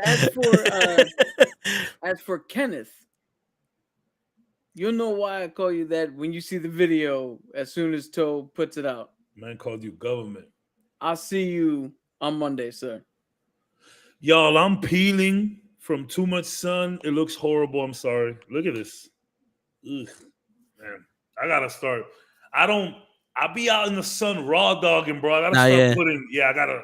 You know what? This is not good for my skin, bro. You know what helps that after sun shit. The aloe, bro. Even the aloe shit. Yeah. I have one of those, but lotion form. Yeah, which is what I've been putting. That's why you don't see it crusty. You just see like the different colors, but it's not like crunchy. Like I could do this and nothing's falling because of that lotion. You know what doesn't work? Fucking vinegar. That's the shit my mom made me fucking sit out in the. Here's the thing. I'm sunburned.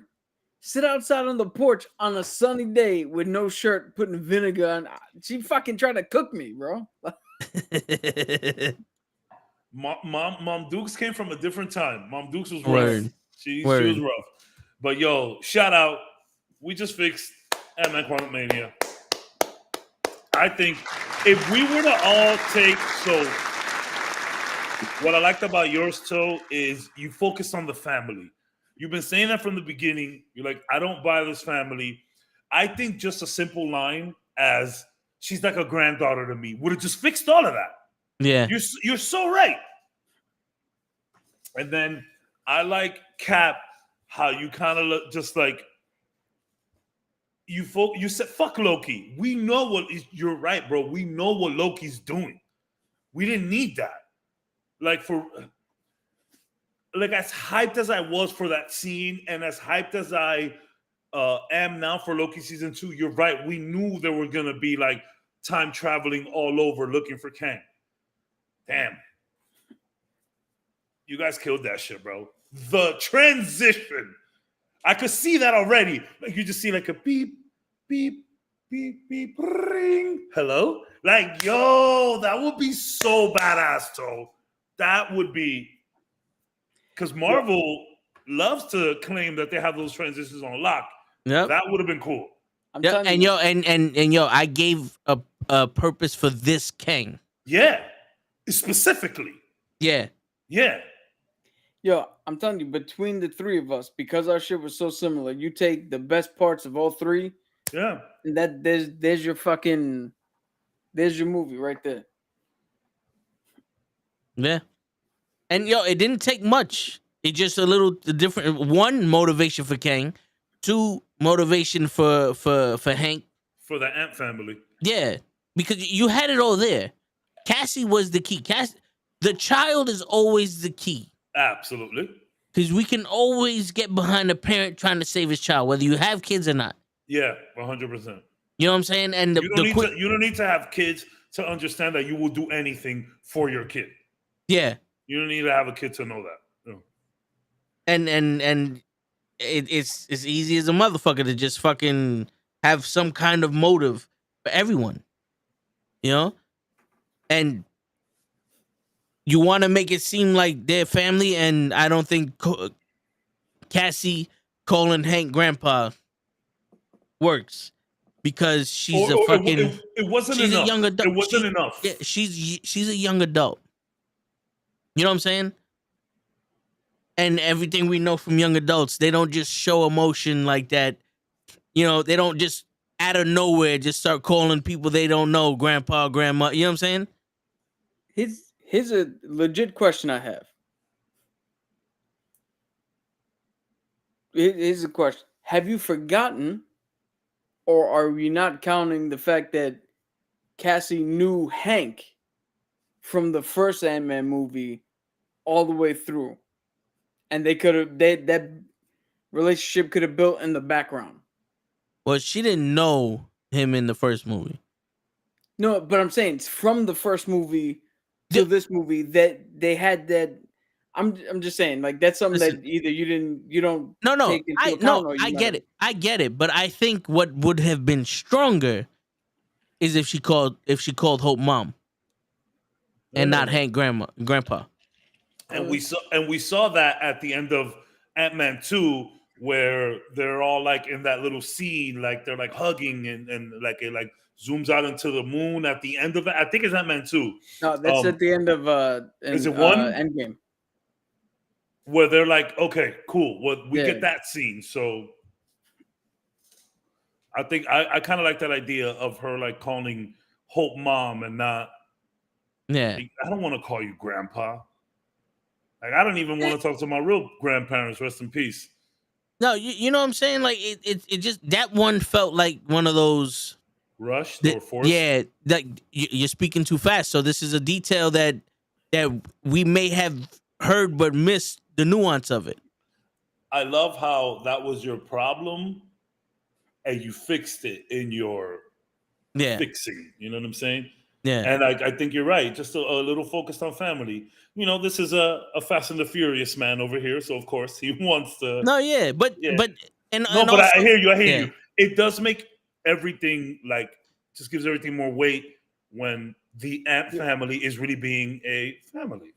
Yeah, yeah. You know, the biggest thing with all three of our shit was what? We gave the movie actual fucking stakes. Yeah. And the thing was, like, I introduced Kang as if everything that the MCU went through ain't shit.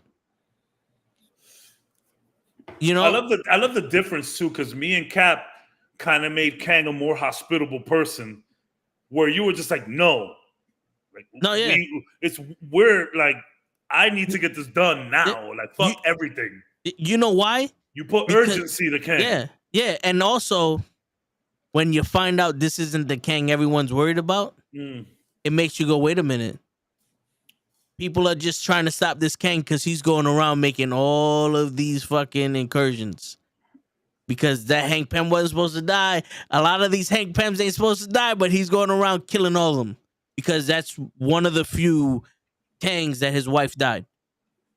Yeah, and I do like how Cap made the Ant-Man and Wasp Hank and Janet. Yeah.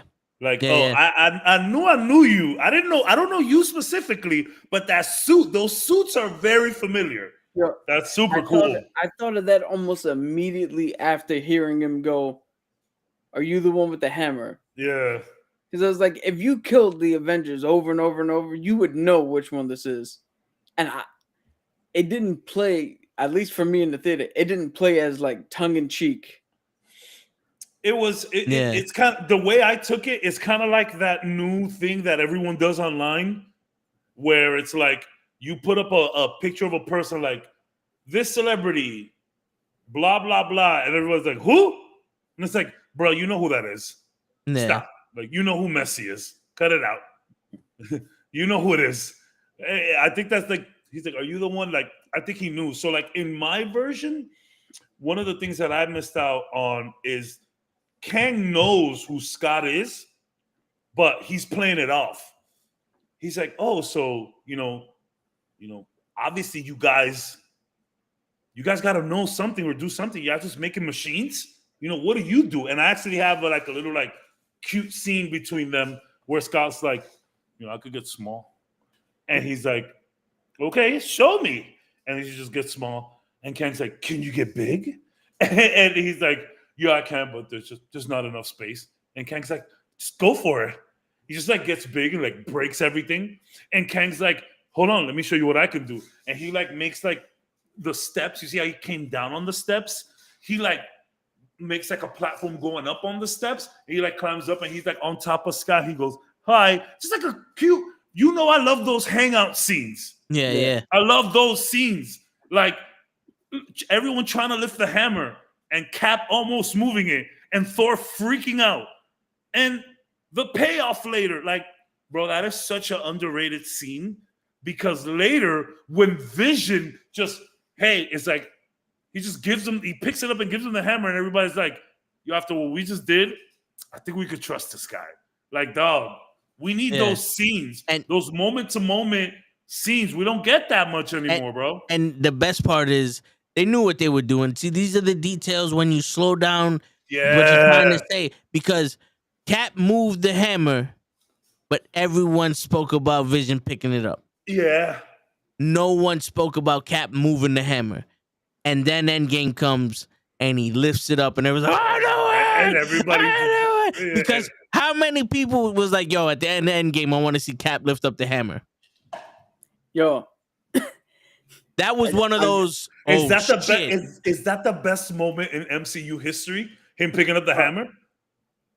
It has to either be that or on when your left. Well, yeah, but it's either that or when Spider-Man takes the shield and just holds the shield. That's good too. Yo, that's good too. I've said this a million times. So in the minute I realized that they were gonna show Cap lifting the hammer, I think I was the only one in the theater. I started reacting before it even was coming. You knew it was coming. You saw that hammer lifting. You said, ah! Yo, that's actually a pretty good episode. Top 10 MCU moments. Oh, yeah. So we all bring our own moments, and then we put them all together and make a top 10 list. Okay. Thor coming into Wakanda. Bring me Thanos! Which is up there. You know what I'm saying? Yo, top 10 MCU moments, dude. That's a cool episode. Yeah. Yeah. Everyone just like brings their own shit. Just think of the coolest moments. Vision and Wanda with that line. It's cute, but I don't know if it's up there. But yeah, I think it'll be a cool episode. Yeah. But now the main event, what I've been waiting for the last week. What's going on, normal guy? Normal. What you mean first like? You late. Well, I mean, is there no likes on the stream at all? Are you the first one? Or are you just keeping it consistent? There's 3 of them.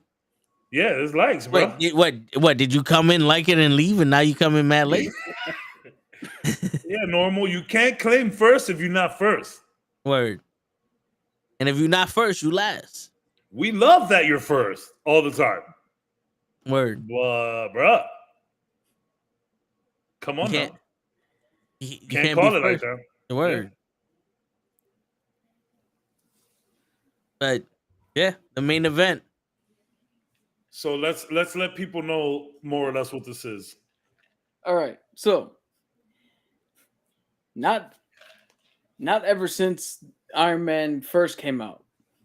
I waited actually until the Avengers movie to then make the list because I needed more information to figure out where I was going to stack everything, how I was going to rate everything, and how everything played out. Hold on a second. Not normal. We know, that's cool, family first, but you can't come in here and say first like if you're not first. Word. That's all I'm saying. We love you, though. Thank you, Normal. Appreciate you, bro. Word. So I compiled this list, and I basically I took a combination of my actual feeling for the movie and then an objective look at the movie. So you'll see some of the movies where if you hear me talk shit about it, you're gonna see it rated a little differently than you think it would be. Okay. Because objectively, yeah, I can't just go all off my own feelings. I have to actually sit down and go, all right, here's the fucking thing. That's how I rate all the time. Yep. So it's broken down to 8 different tiers. So it's not like a 1 through whatever list. There's a tier, a certain number of movies in that tier, move on to the next tier. And the whole basis is I took what I thought was the worst movie at the time. I gave that an initial rating and then rated everything off of that. Okay. And then when I got to a certain point, then I started rating, okay, when I had like a big enough sample size, I took a movie and was like, how does my view of this movie rate compared to the last movie I rated? And if it was higher, went to a different tier. If it was lower, went to another tier. So I broke it down like that. You got? Like I said, every single one of them, with the exception of the last 4. So like 28 movies, like 29. Oh, I'm gonna do a quick count right here.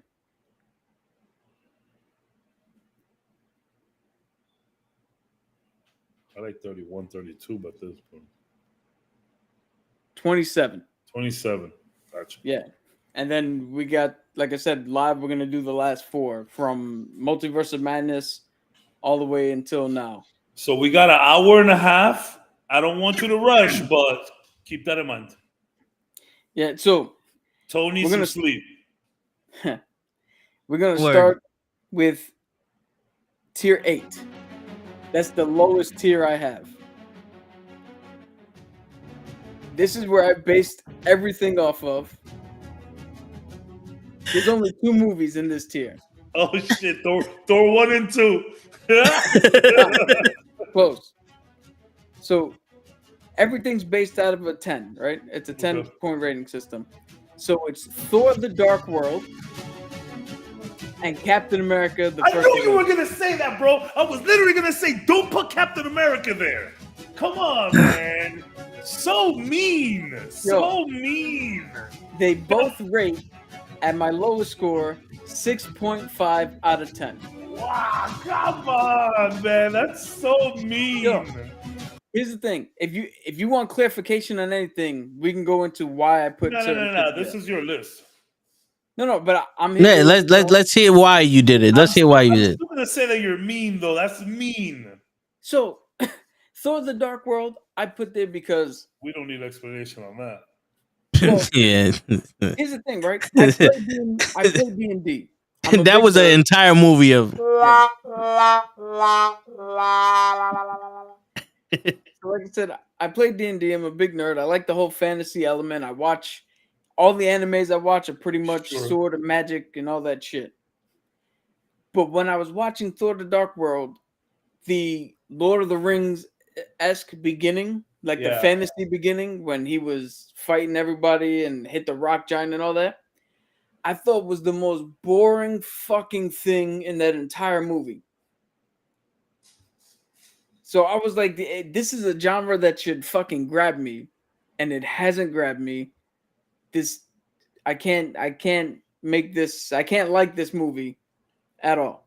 The best thing about that movie is the thing that's overshadowed the most, which is the relationship between Loki and his mom. Yeah.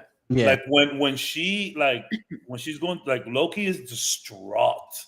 Feel me? Like so that's one of the things. So the fantasy element that failed me is one of my personal things. Malekith just being so fucking lackluster. Generic is the term. Yeah. Generic. So, uninspired. That's uninspired. Really. Great word. Yeah. So now I put it at a 6.5 instead of 5 or lower because Loki with his mom. That was great. That was great. Because the Warriors 3 actually had a little bit more to do. Vandal did some cool shit. Like there's cool things in it. And it's not a good movie, but it's not a so bad that, you know, if it's on FX or if it's on TV that I can't, you know, that you won't leave it on. A couple of minutes. Yeah. So the Captain America, the First Avenger, the best part of that movie is told in a montage. They montaged him being cool. Like, he did nothing in the first half. He did a montage, and then now we're supposed to believe he's the director. They put Super Soldier Serum in him. That kind of just seals it. Whatever. These are your ratings. I'm gonna let you talk. 6.5 is mean. If you wanted to say 7.5, sure. No. 6.5? No. 6.5 because what are you getting at? Can Thor: The Dark World have a tier 9 and this guy have a tier 8? No, because here's the thing. When I look at the first Avenger, I have the same feeling from that movie as I do Thor: The Dark World. And the only reason that, again, it's not lower is because there are good things in it. For sure. They got the story right. They did. They got everything right. But I couldn't make it a 7 because you montage the best. That's the laziest shit you can do. They were on a time crunch. Avengers was coming soon. Well, now retroactively, right? This has nothing to do with my rating because I rated this well before What If came out. Mm-hmm. But you see what they did with Captain Carter's montage. They made that work. Had they made this one work, because they literally, if you watch it, he literally it's him opening doors with a fucking gun in his hand. Yeah, and saving people. Yeah, he didn't do shit in the fucking thing. But damn. So I can't in good faith give it any more than that. We're gonna need a montage. So now we get to tier 7. There's 2 movies in tier 7. Both movies are rated 7 out of 10. Okay. Let me try and guess. Good. Ant-Man 2. No. Woo-hoo. Thor 1? Yes. Okay. And How many movies are in and it? Doctor Strange? There's only 2 movies. And Doctor Strange? Huh? And Doctor No. Strange. Okay, I don't know the second one then.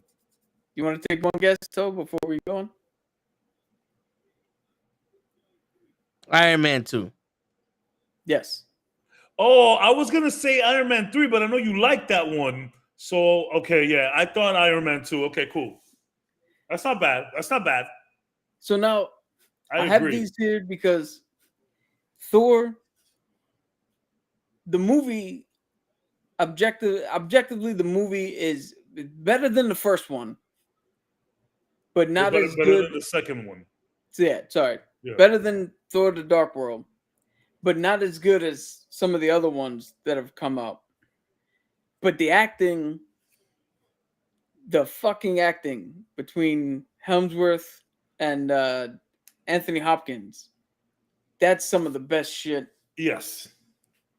So I had, when I compare, I'm like, all right, I like it better than Cap, First Avenger, and Thor: The Dark World, but not enough to put it above the movies ahead of it.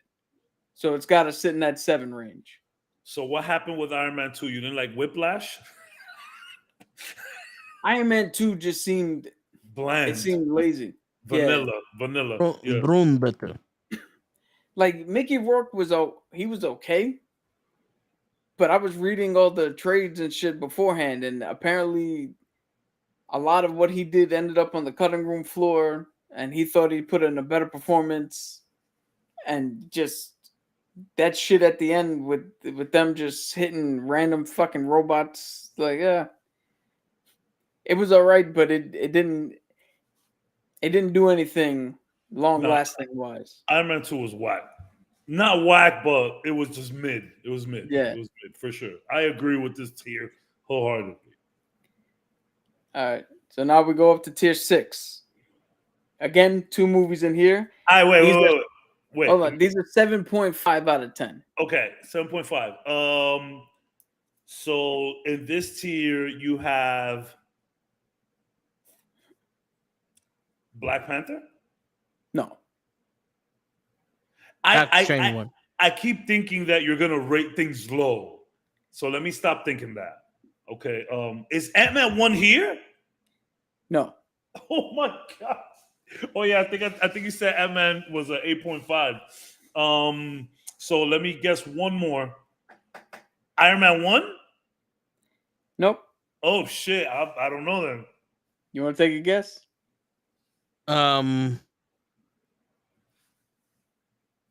This is so fun. This is fun. Oh, I know what's here. Damn, Guardians of the Galaxy 2. No. I know what's here. Well, you like this movie, but maybe not. Captain Marvel's here. No. Whoa, boy. This is just the movies, right? This isn't the TV shows? Yeah, it's Correct. Just the movies. Okay. Shit. All right. One more guess, and then Ant-Man 2. yes, Okay. that's one of them. Ant-Man and the Wasp 2, I put here at 7.5 because they're, again, was it one of the best movies? No. But better than the ones that came before. It's definitely better than Thor. Definitely better than Iron Man 2. And just based on what I said, had to be better than my tier 8 movies. I hear you. The other one I have here is The Incredible Hulk. Oh, okay. I didn't know we were. Okay, cool. And I have The Incredible Hulk here because the only part of that movie that actually gets me hyped and that I actually like is the end, where you hear Hulk smash and that fight between him and Abomination. But other than that, it's, if I was rating this movie against Ang Lee's Hulk, it would be higher. But rating this movie against other MCU films, I couldn't put it any higher than what it is. So I had to sit at 7.5. That's fair. That's a fair rating. I hear you. I think on its own, it's an 8. But yeah, in the grand scheme of the MCU, 7.75. That sounds, that's accurate.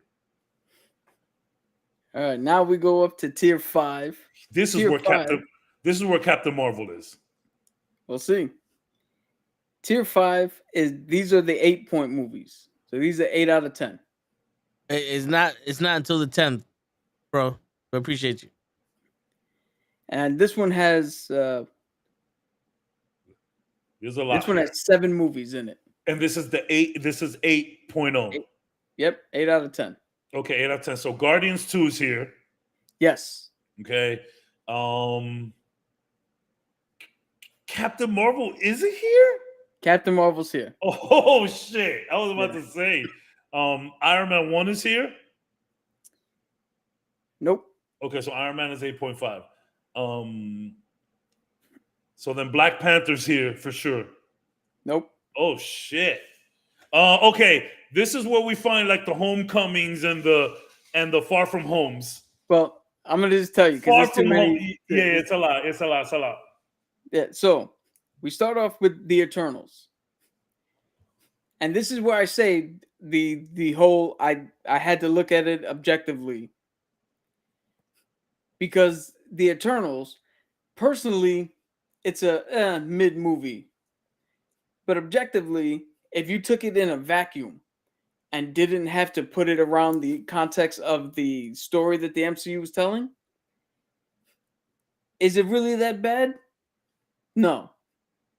Is it better than all the movies that is it better than the movies I said previously in my last couple of tiers? Not necessarily, but I get you. If I was there with you, I'd kiss you on the cheek right now. I would kiss you right now. I'll be like, yeah, I am happy today. That is, yes, I'm so happy you said this. Y'all heard it here. Eternals is an 8. Yo, you want my true honest thoughts? This is what it is. This is your list. I'm not arguing anything. Coming out of the movie theater, we liked it. Well, me not really so much. Well, I liked it. You know, I don't know if you remember my conversation with Jay, but my conversation was heavily on that note. Like, this doesn't tie into shit until 5 years from now. Who gives a fuck? What? Eternals Redemption. This is the happiest day of my life. Eternals Redemption. So, also in this tier, I have Black Widow. Oh, I hear that. Nice. The only problem I had with Black Widow is that it was 5 years too late. And that too, for sure. Yeah. Yeah. If we would have gotten this Taskmaster. I honestly didn't. I didn't hate it. I didn't mind why they chose to make Taskmaster, like how they wrote Taskmaster to the story. I do believe that they should have done a better job of sticking a little closer to Taskmaster's power set. Same. But I honestly didn't mind the fact that, they tied her into Black Widow, so it's not just a random person. Yeah. Kind of how they did MODOK, and we were fine with and that. I mean, we saw MODOK. David Harbour was awesome as awesome as Red Guardian. Always. Florence was great as your Florence Pugh is just. I want more of her so bad. Yeah, I want more of her so bad. So Florence Pugh is the mother. Yelena. No, that's the new Black Widow. The sister. Okay. Yelena, the sister. Okay. Then we get to Captain Marvel. And the reason I have Captain Marvel at an 8 out of 10, where most people think controversy. I went and saw that movie in the theaters twice and liked it better the second time. I enjoyed that film. I went in looking at it going, yo, all right, the whole she's got amnesia and she doesn't know, but we know is kind of not good storytelling. Yeah, lazy storytelling. Yeah. But I went in there going, that's the Captain Marvel I've read on page. They got that 100% right. And I truly did enjoy the movie. But objectively, I knew I could, realistically, you can't rate it any higher than that. And to be fair, if it had a little bit more time to breathe, I think it would have been better. Remember, they literally stuck this right before Endgame. Infinity War, yeah, just to give us something. Yeah. So it can to make it make sense. And here's something that will bake your noodle. In Captain Marvel, Nick Fury says, I can't eat toast if it's cut diagonally. Yeah. But in Age of Ultron, when he's in the shack, his bread's cut diagonally and he's eating. Yeah. I heard this. So, all right. He's a fucking scroll. Yeah. So there's one of the objective ones. Another one of the objective ones, Thor Ragnarok is here at an 8. And as much as I don't like the tone in which they abuse the Ragnarok storyline, I do have to say, compared to the other two Thors, it is a better movie. Yeah. And when probably the hardest I've ever laughed in a Marvel movie is when Bruce Banner's like, I got this, and jumped out of the plane and smacked the fucking bridge. Yeah. I'm sorry. I've never laughed harder in my life at anything. Weird, good moment. That could be a top 10 moment in the MCU. It's funny because I think me and you were the only ones that laughed at that. Yeah. I died at that. You know what else was really funny? In that when Thor throws the can at Loki to see if he was really there, and it actually hits. That was pretty funny. Yeah. I hear you though. Can I tell you something? I think the more I watch Ragnarok, the more I dislike it. I don't know if that makes sense. No, it makes sense. I feel like third time Ragnarok, I'm like, you guys pumped in a little life into Thor, and you had to do something, and you did something, and it was cool. And shout out to the Grandmaster. It's my birthday. Yeah. That's also good fun. That's a funny part too. But real quick though, my biggest problem with Thor Ragnarok, even though it is the best one out of all of them, we know, is fucking you did World War Hulk. You did fucking Planet Hulk. Planet Hulk. Yeah, you did fucking Planet Hulk with Thor. Like, come on, bro. And then have them fighting Hulk, like the disrespect. You know what I'm saying? Like, if you're gonna do that, at least just keep Hulk out. But whatever. And shout out to Valkyrie too. I really enjoyed Valkyrie in that movie. Yeah. I think consensus Ragnarok is like 8.5, maybe 8.7, 8.8. I think it's nowadays. I think it's an 8. Yeah. I super agree with you there. Yeah. All right. So I got next one up, Guardians of the Galaxy Volume 2. Okay. Now, it is the weaker one, but it's still not weak enough to lower it on this list. Because, not for nothing, fucking, I just had his name in my head. Ego? married to Goldie Hawn. Kurt Russell killed it. He did. Yeah. Kurt Russell killed it. It just for some reason, like how Toad didn't believe the family dynamics in Ant-Man and Quantumania. I don't really care about Star-Lord like that. It felt force is a word that we so commonly use with the MCU. It just felt like unfocused.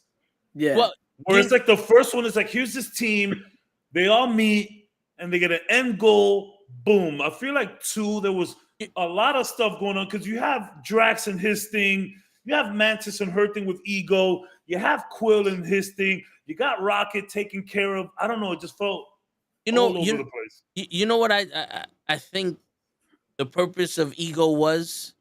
Ego was a honeypot for everyone. And it was one of those things that Gamora was distracted by Nebula. Drax is just a literal person. Rocket Raccoon distracted by the plane. Mantis was the plant there to be serious. She was the naive one that was serious, and she connected everything and made Ego seem like a human. You know, he gave humanity to Ego, but Ego was the honeypot. He was this is what you want? Perfect. I'm gonna give you what you want, so that way I can use you, so I can leave this fucking this planet and do my own shit. I'm just here to take advantage of you. Yeah. You know what I'm saying? He was the honeypot. Yeah. You know, and that's why I like Guardians. Listen, you know me. I think Guardians 1 is almost a perfect movie. Guardians of the Galaxy 2 is not as perfect, but I still don't think it's one of the bad ones. Where it's like Black Panther's in this list, right? Is in this tier. There's only 2 left. 2 movies in this tier left. We'll see. Okay, we'll see. Go, keep going. Next one, Ant-Man. The first Ant-Man. Okay. I thought you went 8.5 on Ant-Man. I'll give you an 8. So Ant-Man's an 8 for me because Ant-Man came at a perfect time where it's like Marvel could just put out a movie and let's just have fun with this movie. And that's exactly what it was. It was just a fun movie that you could watch. Didn't matter in the bigger picture. Bring the kids, have a good time. Yeah, for sure. It was just a good time. And that's the whole thing, that Ant-Man really is the one that started me on that. Okay, we don't need everything to be interconnected. Just certain things lead to shit and good. And then other shit can be out there, but we still know it's part of the same world. Yeah. The last one in this tier, Avengers Age of Ultron. Fair. So I got it here because I honestly don't hate that movie as much as everybody else did. Like, I came out of the theater going, that was a pretty fucking good movie. But again, objectively, it's not better or nowhere close to the original Avengers, which we'll get to. But it is better than, again, all the movies I said before or that I just listed prior to getting up here. So can I just interject real quick? Because I was thinking about how everyone thinks Age of Ultron was such a bad movie, right? But if you compare Age of Ultron to Infinity War, it's almost like we saw Infinity War if they won. Because, when you have, like, my grandfather always taught me the proper way to eat is you got to, open up your stomach and shit, right? So Age of Ultron was that meal, that salad, that light thing to open up your stomach. Because think about it. If he would have dropped that part of the earth onto the earth, he would have wiped out all of humanity. Or a big part of it. Yeah. What did Thanos do? He wiped out half of the fucking universe. So now we have a threat level of Thanos that we didn't know was the size of Thanos. And we won. These Avengers are looking like, nobody could beat us. We're at the top of our scary. game. Yeah. Because if Wanda took him down. Like, yeah. They were rattled, bro. And that's the thing. Ultron was the fucking the appetizer for the meal of Thanos. Facts. Because if Thanos would have won, there's no way we're getting anybody back. Ultron is the movie that keeps getting better with time. Yeah. It just does. And I'll tell you right. I say it all the time, the best combo moves in the MCU. Yeah. That movie was just full of double moves. Cap hitting the fucking the Thor hitting the shield and throwing it over there was just beams everywhere and beams off the shield. Like that first scene in that snowy military base was 10 out of 10. Yo, dude, and the crazy shit is like Age of Ultron does so much for the MCU, and we don't even notice it because one, it introduces a fucking Omega level threat in Ultron, one that we can beat, so that when we lose, and Wanda, when we lose, but also it cracks the armor of the Avengers because it doesn't. What was it? Infinity. When did Wanda do that? Civil War. Civil War, right? But the and first Lava. crack of the Avengers was Ultron. Yeah. It was Tony freaking out about seeing that vision. You know what I'm saying? And it cracked the Avengers and it cracked the world going, wait a minute, we need to regulate these motherfuckers. They're going unregulated. And then Wanda doing that stuff in Civil War, that's when it became justified. It's telling the story with details in it. Because they already introduced us to 1, magic, 2, mutants, 3, what happened to fucking to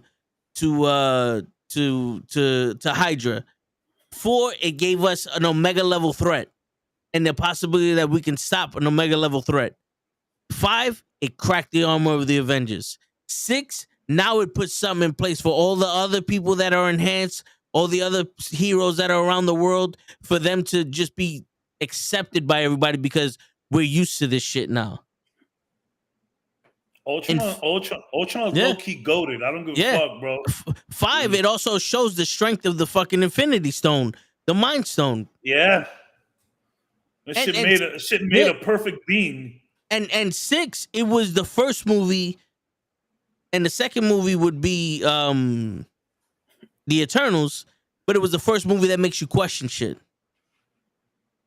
Because the thing is this, Vision was like, yo, you know, he's questioning Ultron's motives, but he's also like, but I was born yesterday. It makes you question like, yo, was these guys right to make Ultron? Did they do it out of fear? You know, what happened to Jarvis? Like, you know, is Vision right? Did do this? And then what did Eternals do? They make you think like, was Thanos being a hero to everybody? Did he prevent the Celestial from being born on the planet without him knowing? Was that his motivation to stop the Celestials or whatever? Like, who's the real bad guy? The guys that were here protecting everybody? Who's the good guys? You know what I'm saying? Like, it makes you question like what's going on here. Because as a movie, don't stop the Eternals good talk. Yeah, don't stop. Because as a movie, separately, The Eternals is a good fucking movie. Talk to me, baby. Talk to me. There are so many questions that they make you question about the characters that go unanswered. And you're like, yo, they made a second Eternal or anything that had to do with the Eternals. And this is why these new movies are garbage. That's why the Thor movie is garbage, because you have Celestials looking in at the fucking gods. You can't you can't tie in the Eternals to this. That would have been like nice. you can't have other fucking Eternals in the Garden of Eden or wherever the fuck they were with Zeus and all these other fucking people. But you're telling me that you have the Serpent King there, you have the fucking Shadow Realm girl there, you have a Peacock there, you got fucking Howard the Duck's god there, but you don't have Eternals there? All right, settle down. Calm down, Jamal. Don't pull out the 9. Thor's ready to punch somebody in the face. I hear you. No, I'm here for all the Eternals love. I give it to me.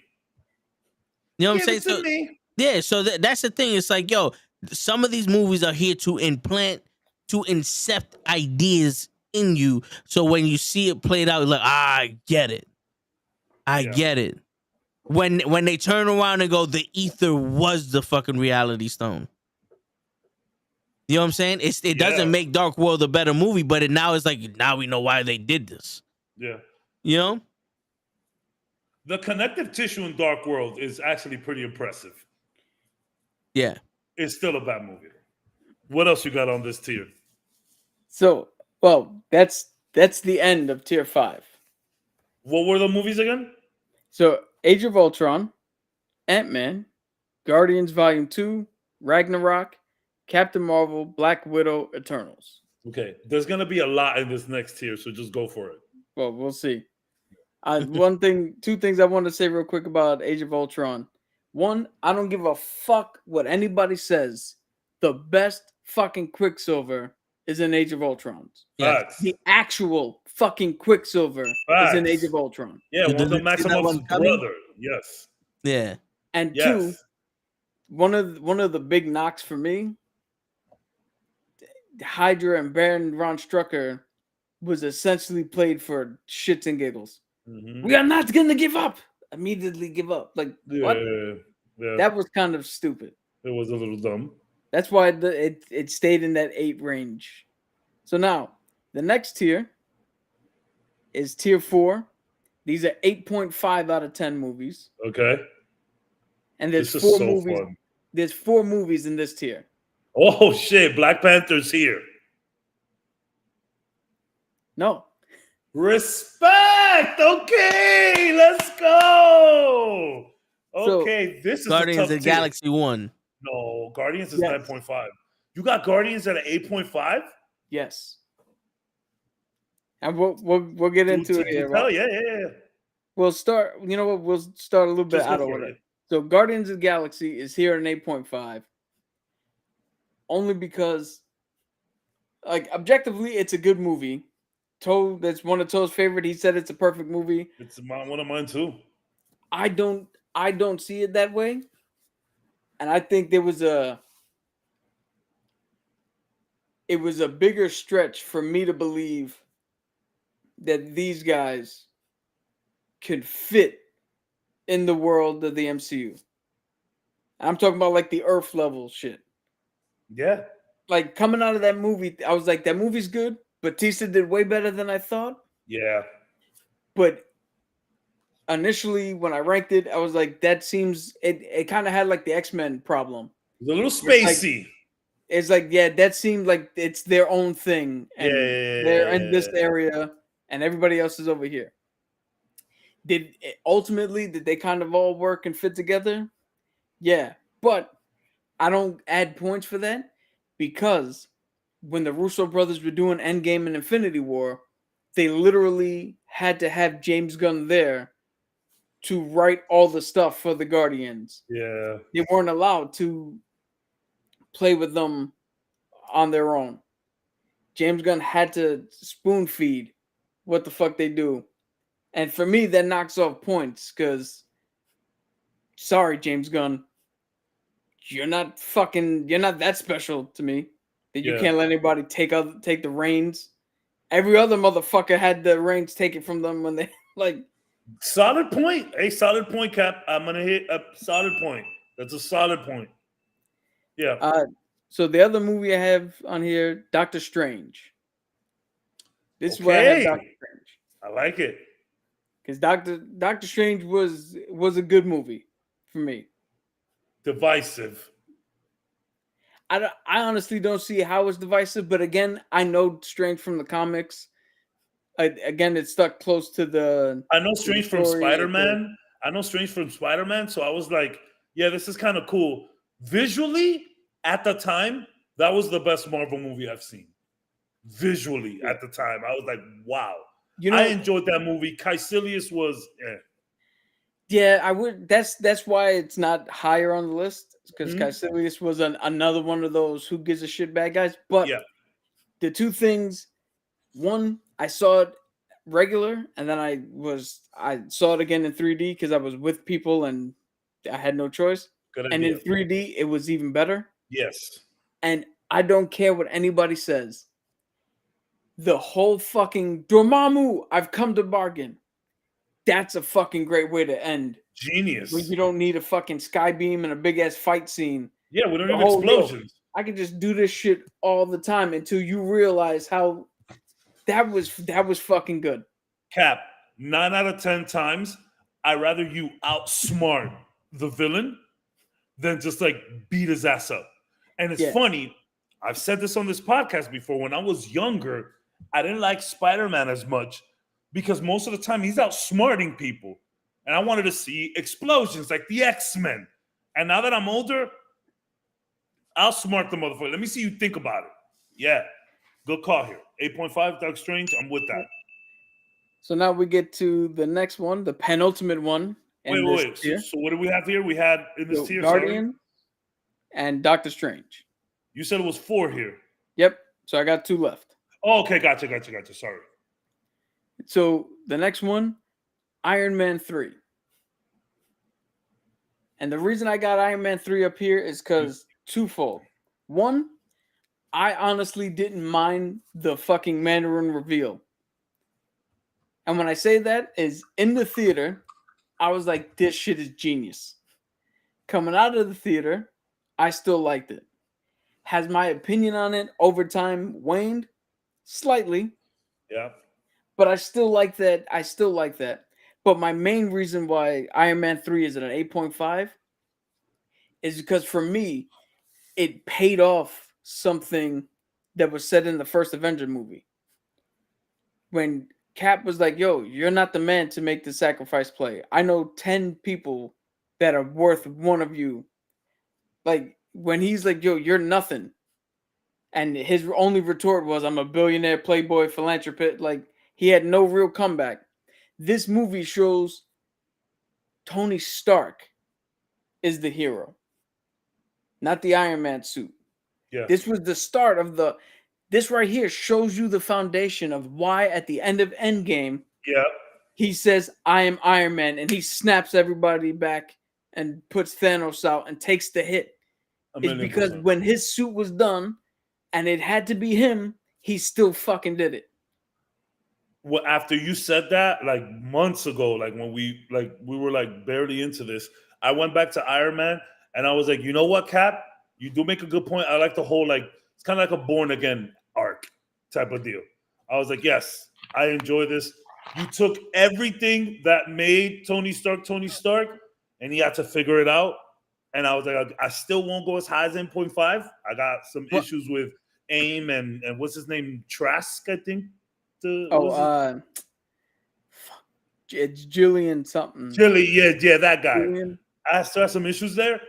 I won't go 8.5, but I hear you. When I gave it the look back with that image in mind, it was cool. What's funny is the problems you have with it are the problems that are keeping it at an 8.5. Yeah. I hear you. So then the last movie on this in tier 4 is the original Iron Man. Fair as fuck. Yeah, fair as fuck. We've all said it before. The ending fight scene is what drags this movie down. But the reason why that ending fight scene didn't drag it lower than an 8.5 for me is because I literally came out of it going, okay, the fight scene had to be that way because it's 2 rich white dudes who've never had to fight before in robot suits that they really don't know how to use. That's the fucking fight you get. These aren't martial art world champions. These are 2 white dudes. True. Very true. And as far as origin movies go, it was a great origin movie. I enjoyed those 30 minutes of him making his suit in the car and Jarvis making fun of him. That was back when Jarvis was like, one of the best. Next to like Batman Begins, probably one of my favorite origin movies. Yeah, for sure. All right, so now we're moving up to tier 3. These are my 9 out of 10 movies. And there's only 4 movies in this list, in this tier.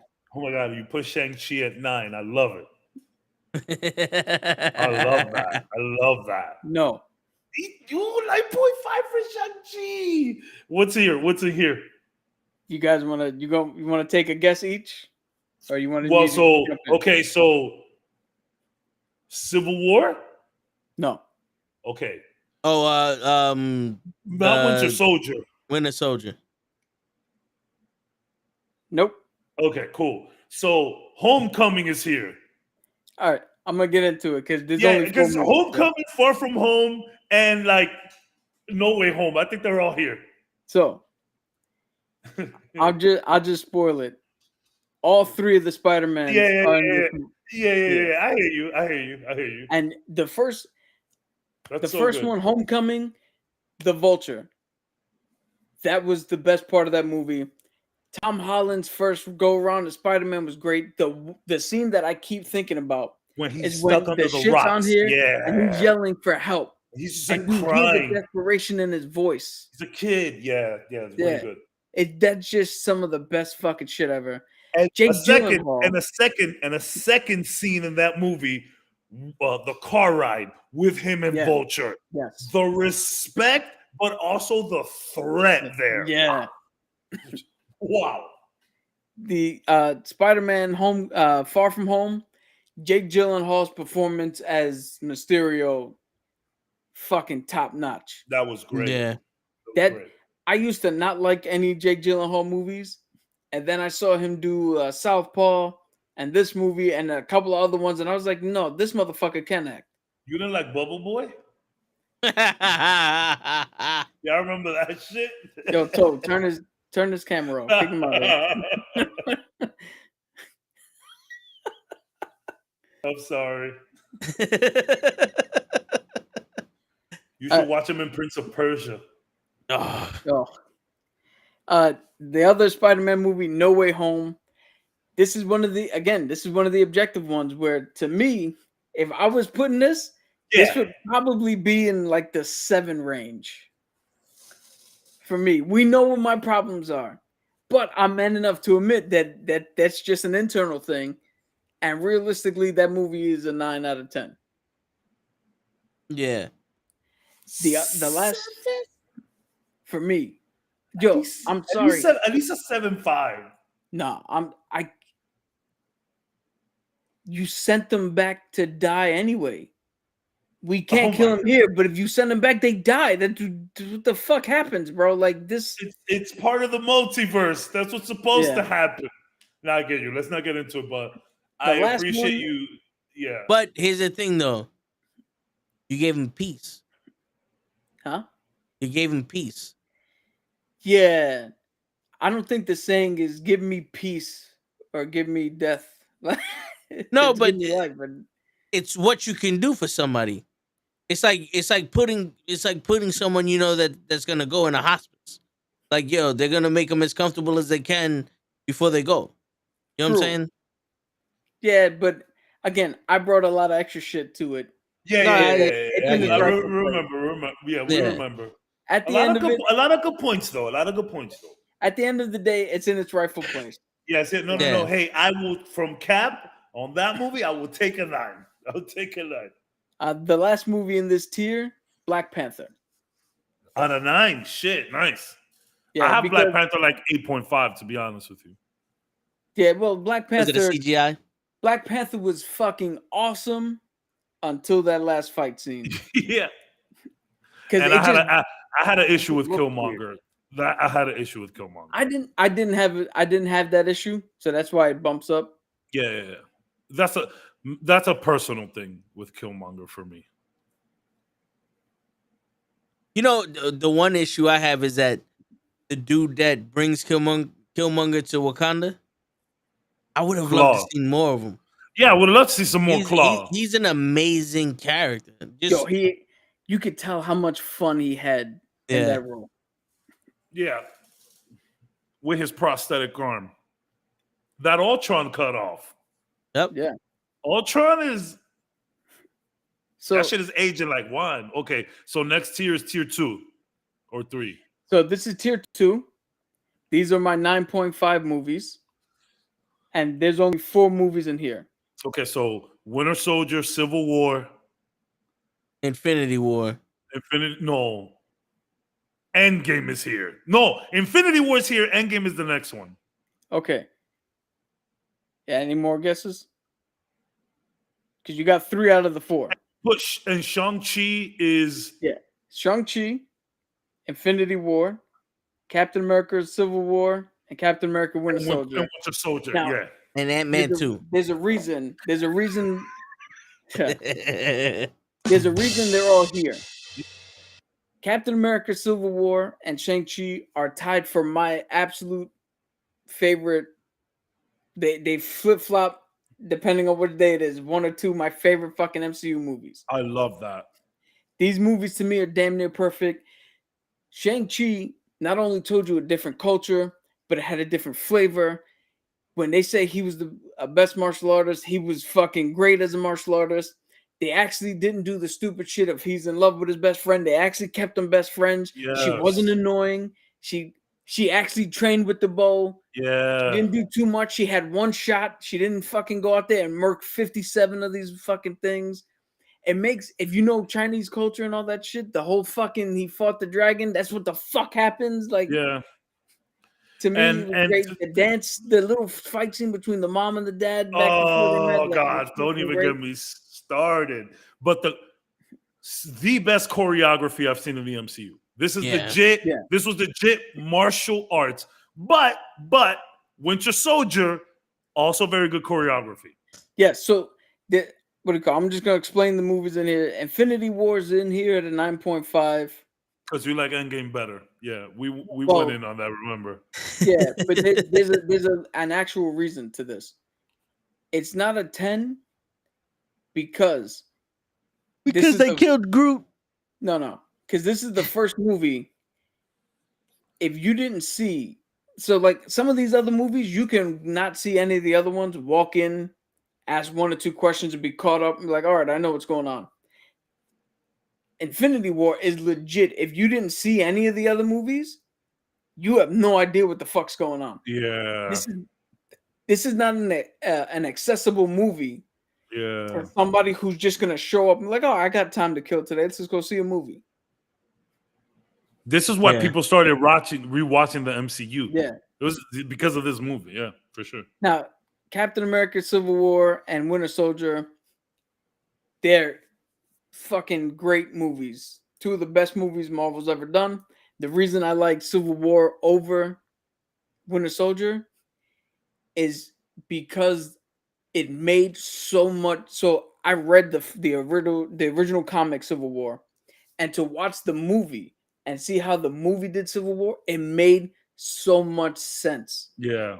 This is the first time where it's like, okay, all these things led to this. Like, you could track it perfectly. Welcome changes to the yeah. And everybody gives shit for the airport fight scene, but that's exactly how that airport fight scene will go. The people who don't know each other will go hard with each other and try to fuck everybody up. The people who knew each other are like, yo, what? I don't know what side we're on. How far are we taking? Like that, it makes perfect sense how it played out. And it's like, bro, I remember watching that scene and feeling like a kid, just with all of my action figures on the floor, just fucking crashing them together. It was so fun. It was a fun scene. So now, the real reason these 4 movies are in tier 2 is because I don't hand out perfect movie scores unless I find a movie that I believe is a 10 out of 10, a perfect movie. Yeah. There's only 1 movie on my tier 1 10 out of 10 list. We've already gone through all of them? Shit. Okay, what was this last tier? It was the Captain America's, Infinity, and Civil. So Endgame. So Endgame. And Shang-Chi. Yeah. So my tier 1 is Endgame. the first Avengers movie. So you put Endgame in this one too? No. I'll explain Endgame. Okay. Avengers, the first Avengers movie to me is a perfect movie. There's nothing about there's nothing about that movie that I would change. Nothing I think they could do Has better. it been all downhill since then? No. So before I get into the finale and we rank the other 4 movies, remember when you were saying that I'm judging harsher now because Yeah. there's a very few bangers. I said we all are. We all are Yeah. judging harsher. But now here's my defense. This is why I say I'm not judging harder. If you look, the majority of these 27 films are an 8 and above. Yeah. So to me, the MCU, with the exception of 1, 2, 3, 4, 5, with the exception of 6 movies leading into phase 4, the MCU has been 8 and above. Walking out of the theater like, yo, this is fucking awesome.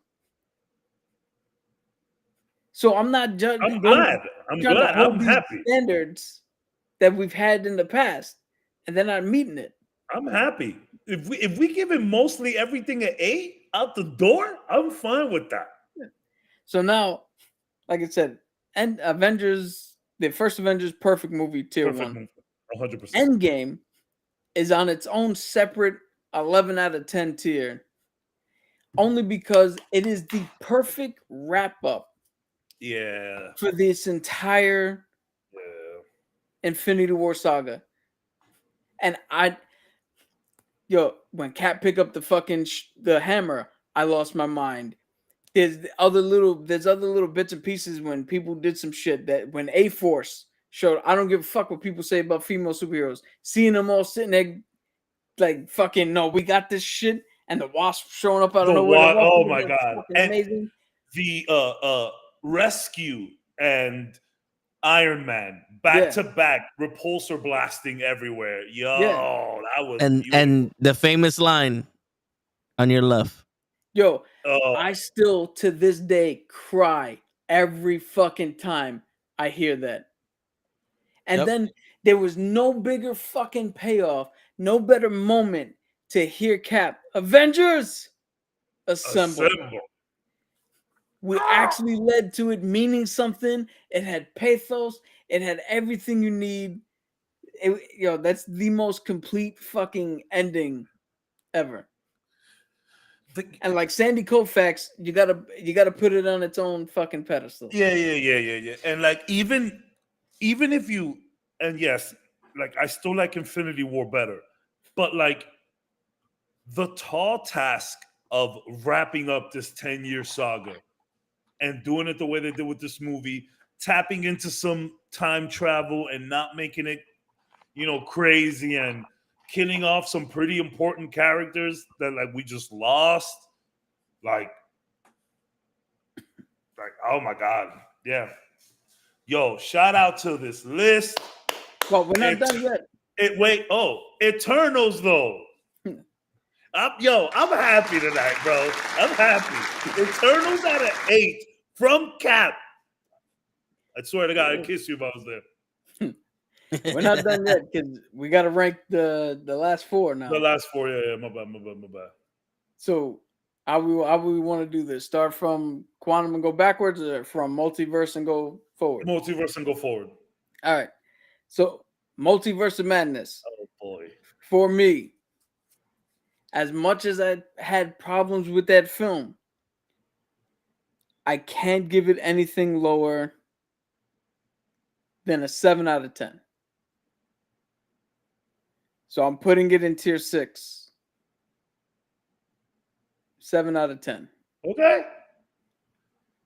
I give that movie a 7.5 on a good day, 8, but 7 is fair. Yeah, the only reason, truthfully speaking, the only reason it's at a 7 is both because Wanda pushed it up, but Wanda held it back. Yes. Kind of like the same thing that happened with Kang. Wanda in this movie going Terminator and fucking killing everybody, that was awesome. But Wanda had already dealt with her fucking shit. Like, she took a step back in this movie. I feel like we missed something in between the TV show and the movie. Yeah. So now we get to Thor: Love and Thunder. Thor: Love and Thunder has the distinction of creating tier 9 and a 6 out of 10 fucking movie. That's actually The nice. worst rated movie. That's actually nice. I think you're being nice. You could have given that shit a 5. I could have, but why waste the fucking effort? Yeah. The growth that we got from Thor and Infinity War was just demolished. Spit in the face. Yeah, Yeah. man. That was so bad. So- It was rude. So now if you keep it score at home, there's Well, you a know what? tier 9. Well, you know 6 what? out of 10. 6 because of the God Butcher. Yeah, I'll give I'll give you that. I'll give you that. I give you 6 out of 10 just because Christian Bale finally got to play the Joker. Yeah. Yeah, I hear you. Yeah. This has been so fun, man. Wakanda Forever. This one's gonna be a little controversial because I don't think it's better than the first Black Panther. I think it's only held in high regard because one, out of all the ones in this phase, they took this the most serious, which what we were asking them, and two, it had the built-in cheat code of we had to pay homage to Chadwick. Had Chadwick been alive and they got to do the original story they were probably going to do, I don't know if it would have. It still would have been one of the better ones in this phase, but I don't know how much better. Namor keeps it from being lower on the list, but this is definitely at 8.5. It's in my tier 4. Okay, that's not bad. That's great. Okay. Yeah. I don't think I'd give it a 9, although I really enjoyed this movie. I don't think I'd give it a 9. Yeah, That's a great rating. I'm with it. And then the last one, Oh boy. I say Doctor Strange was 7 out of 10. You said 7 out of 10 for Multiverse of Madness. Yeah, so then Ant-Man Quantumania has got to go. All right, so this is how you're seeing how I do my rankings live. Because Ant-Man Quantumania was definitely better than a 7. Even though I said 6.5 in our review. Objectively, I liked it more than Doctor Strange Multiverse and Madness, right? I actually do like it more than Ant-Man and the Wasp. Yeah. So much like the Eternals, it has to get an 8 out of 10 and go into that ranking system, into that tier 5. You know, a lot of people are saying that they like Ant-Man 1 more than Quantumania. Well, clearly I do too, because It was a different vibe back then. I think Ant-Man 1 not having any real stakes is a lot easier to digest than Quantumania not having any stakes. Because part 1 was made for no stakes. It was what it was. Where this one is like, man, I don't know. Kang is there. We kind of need some stakes here. Medium rare, fam. Like what?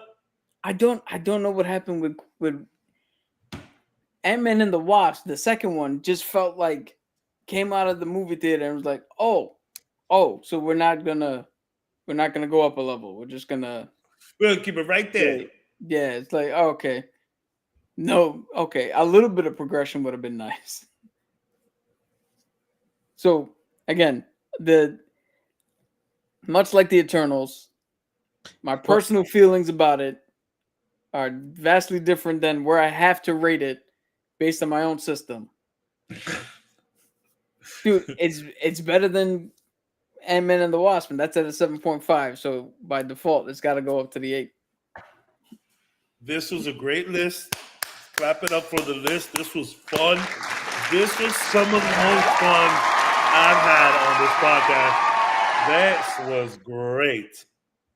And yo, Eternals, we did it.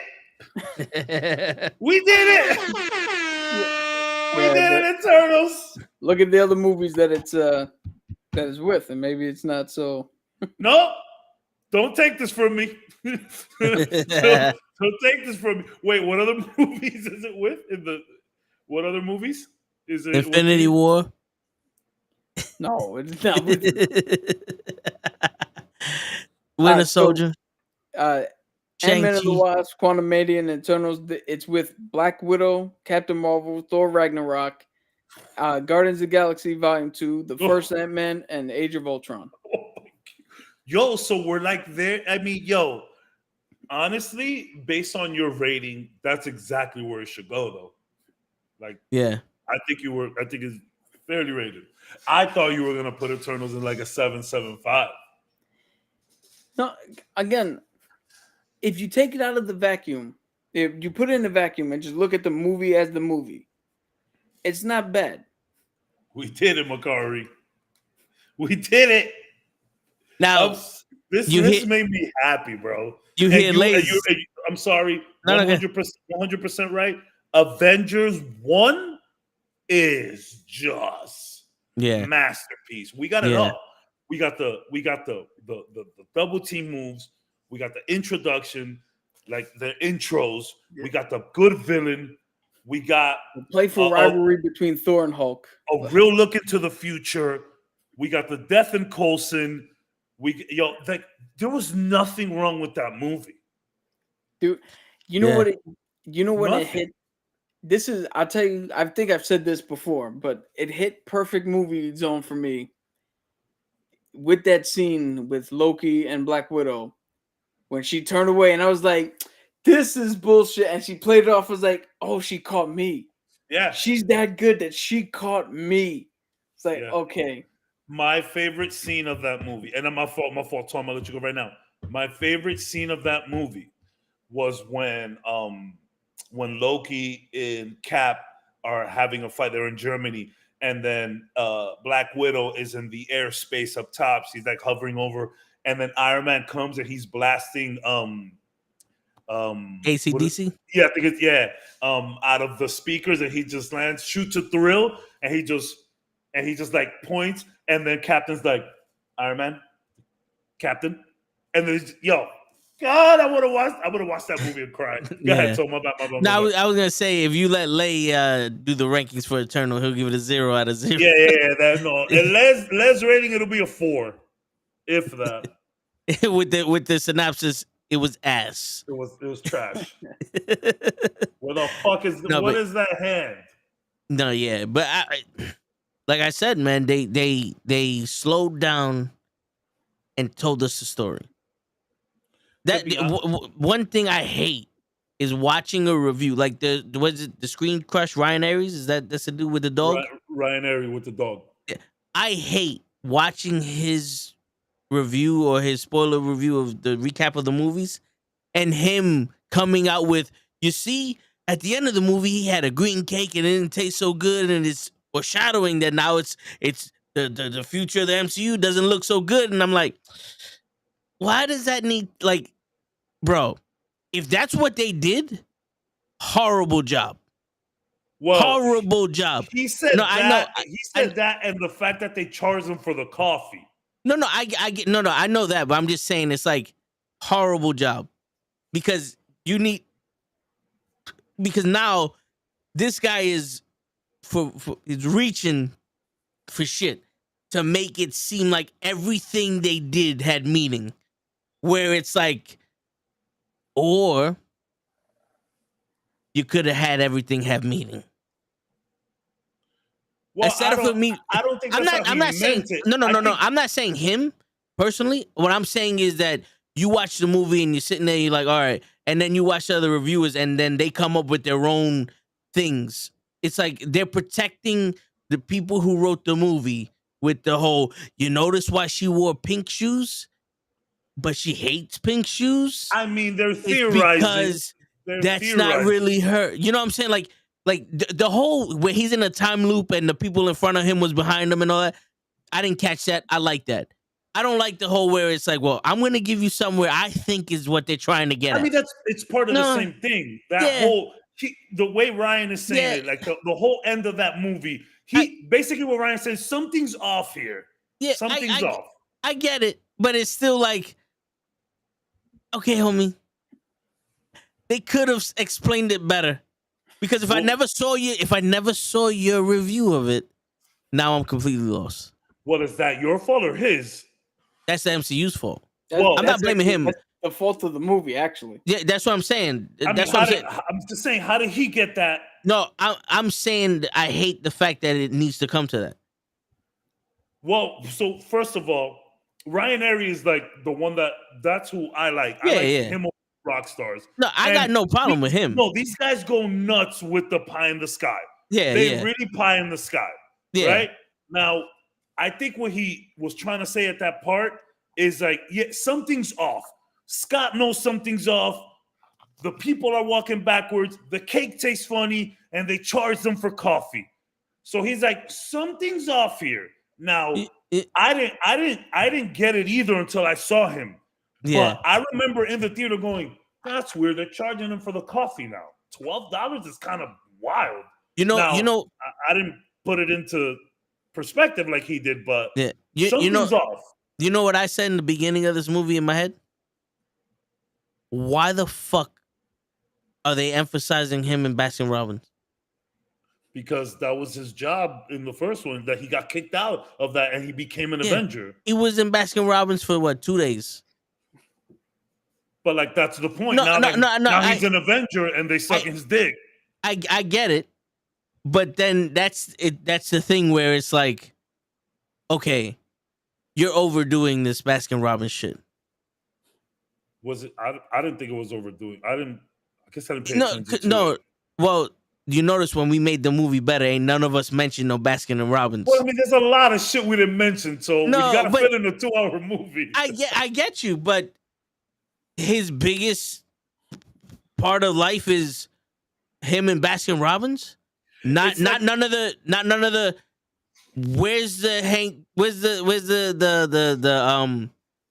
part of him that goes, maybe you shouldn't have robbed Hank's fucking house, or you shouldn't have did all this shit. Like, my man went to jail and ruined his relationship with Cassie, or missed out on a lot of Cassie shit, and then had the cop fucking become the father. Where was the regret of that?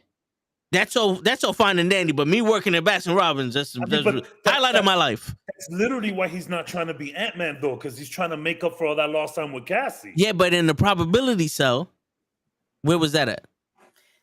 That's the whole probability scene was about Cassie.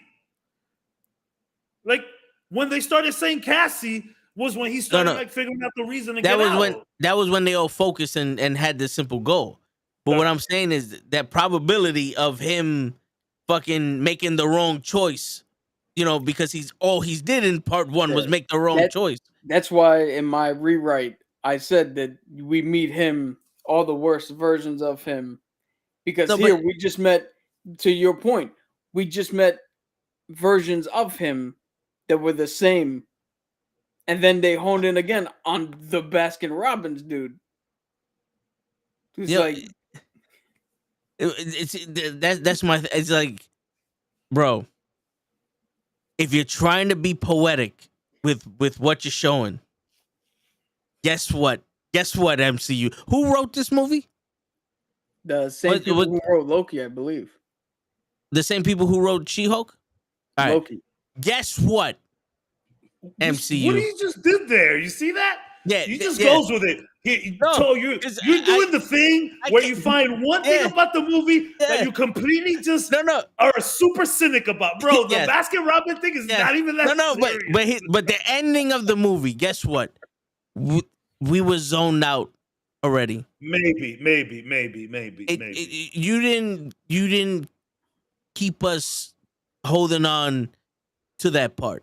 I was distracted for sure. Because I noticed shit. You see how I noticed she called him fucking grandpa and there was no connection. I know this shit in movies. We all know this shit in movies. But the whole, look, this guy made a cake. Baskin Robbins, they have ice cream cakes and shit, but it's all the whale cake. They don't make fucking custom green shit. Anyway. You're thinking about it too much. You're thinking about it too much. You didn't have anything hooking us until the end. You failed. And that's why that's the part that I don't like. Baskin Robbins. Where it's like people like Batman. We watched the review of Batman. And if you notice in hour 15 of the Batman, his shoes were untied. But Batman doesn't wear shoelaces because he's rich.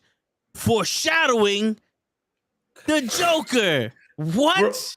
Bro, come on. Don't be that way because we do the same shit here. We do stupid pie in the sky theories based on what we see. Now, granted, I will tell you this.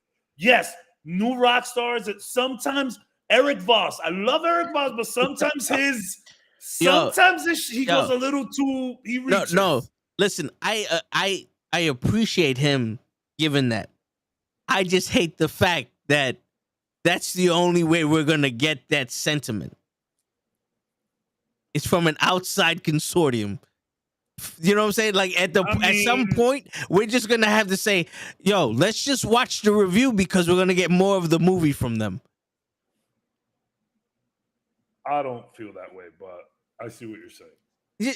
Like this specific movie. I'm not like I do watch the theory videos and it's fun to theorize, but at the end of the day, like, you know, it's their job to watch these things. If we didn't have jobs and we could watch these movies 3 times, 4 or 5 times, break it down frame by frame, if our 8 hours a day was doing this, the same way we'd be at the job, we'd be doing some shit like that too, because we'll be like, they have a team, right? So like they have the one guy reading these comics. They have the one guy reading these comics. They have the one girl reading those comics. Then they watch the movie each 3-4 times. And then they all get together at a little table. They're like, yo, theories. See, we do it with a limited amount of time. This is their job. We'd be doing the same thing. And people would be coming to us to understand movies better. No, I hear you. But here's the thing though. The biggest theory that I have is that they forgot that Hope was a part of the Ant-Man universe because they did nothing with it. Yo, that seems to be the prevailing theory. I tried to give her I tried to give her some kind of thing, like, yo, at least kill her. So like it could be a catalyst for like Ant-Man coming back into the game. But now you're gonna get hate mail because you just fridged another fucking female. Oh, we killed the female. Damn, I'm sorry. Hey, I also killed Janet and Hank. All right, kill Hank Pym. I'm sorry. Yeah, I killed Hank. I had the balls to kill Hank. I killed Hank as well. I had MODOK kill Hank. Damn, so I'm the only one that killed Hope. I literally killed Hope. Well, so they did that in the MCU too. Huh? They killed Hope in the MCU too. Yeah, they did. They killed her. She is not reciting anything. Yeah, I mean, like the one character that everybody's like, really, ants, and then you made her look weak. You know what? I saw a comment. She should have been like the muscle in this. I saw a comment that said, "Oh, people are mad about ants in an Ant-Man movie." Wow. I'm not mad about ants in an Ant-Man movie. I'm mad that ants were able to take down the Conqueror, the big bad. The person was supposed to be scared of. The guy with the whole console. The guy. Yeah, that's my problem. The ants took him, diverted him. And apparently they ripped his suit or something because the next time we saw him, he was, just showing the muscle. Yo. Shit, they would have overwhelmed Thanos for 3 seconds. Thanos would have, Reality Stone, get out of here. Yeah, he'd have ripped him limb from limb. First off, if you notice, Kang had to hide in his fucking little bubble. Yeah. Thanos wouldn't have hit. No. Thanos would have get out of here. But to be fair, you're about to make me go back and redo my ranking of this shit. No, don't touch any of those rankings. Yeah, because of Ryan Aries. That motherfucker's gonna make it even worse. But that's what Eternals I'm and saying. Ant-Man 6s. That's what I'm saying. This version of Kang can't be the fucking big bad because Not like that. any real Avenger shows up and he's getting his ass whooped. Yeah, but this is the thing. This is why my Kang in the remake wasn't the big bad. He was just a nuisance. Yeah. He was a nuisance. That's Which why I hope. in my version he doesn't get defeated. He destroys a whole bunch of people and leaves because now we're like, okay, this motherfucker's serious. Now you have room to play. Yeah, I like the whole thing of. I'm telling you, the best part of this movie was Jonathan Majors, but it's also the worst part of this movie that we saw so much Kang and like. Yeah. I mean, yes, like Scott didn't beat him up. Like Scott was getting his ass handed to him, and like it was lucky, but still, bro. I gotta say this one thing. So cheap. Jonathan Majors was the only one in this movie who seemed like he read the script and went, fuck, I gotta add some shit in here. And then you see it through his performance with his facial tics and his other shit, the microaggression. I said this before. Everybody else in the movie literally was like, okay, I'm just gonna show up, say the line, like he put a little bit more effort into making his shit work. Who's playing Blade? Overacting sometimes. Huh? Who's playing Blade? Mahershala Ali. Yeah, so Mahershala Ali called him up and was like, "There's not enough substance to our characters, bro." And he's like, "Yeah, well, why don't we make him rewrite it?" Mahershala Ali was like, "All right, I'm doing it first." And they're like, "Fuck, I can't make him rewrite. I'm just gonna have to act. I'm gonna have to do something no one has ever done in an Ant-Man movie before. Paul I'm gonna act." Paul Rudd just came in tired, like, oh, here we go again with this movie. I feel like that's what Michael Douglas. Michael Douglas was like, "Yo, all I gotta do is put my hands in this thing. Cool." But but that's another thing that people don't mention. The only character that was consistent throughout all the 3 Ant-Man movies is Paul Rudd. Scott Lang.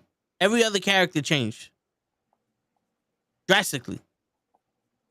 Yeah, but now is that a good thing or a bad thing? To me, that's a bad thing because we don't know why they changed. We don't know why it almost looked like we changed the characters to fit the movie. See, this is truly fascinating to me because this is where one of the rare cases. Normally when you say something, I'm like, all right, I see where you're coming from. I don't see it here. Like that comment and the one with the family dynamic. I for some reason I can't see the lane. Yo, she's in the quantum realm with Kang. Her motivation to help Kang is so she can go see her daughter, and because she lied to her. Like I said, I'm coming back and I'm never coming back, and blah blah blah blah blah blah blah. Where was it? Like we got seconds of that in part 2. The family stuff really bothered Toe. No, because this is literally a family fucking movie. You know what's a better family movie than this? Black Widow. Yeah. And you know what the crazy shit is?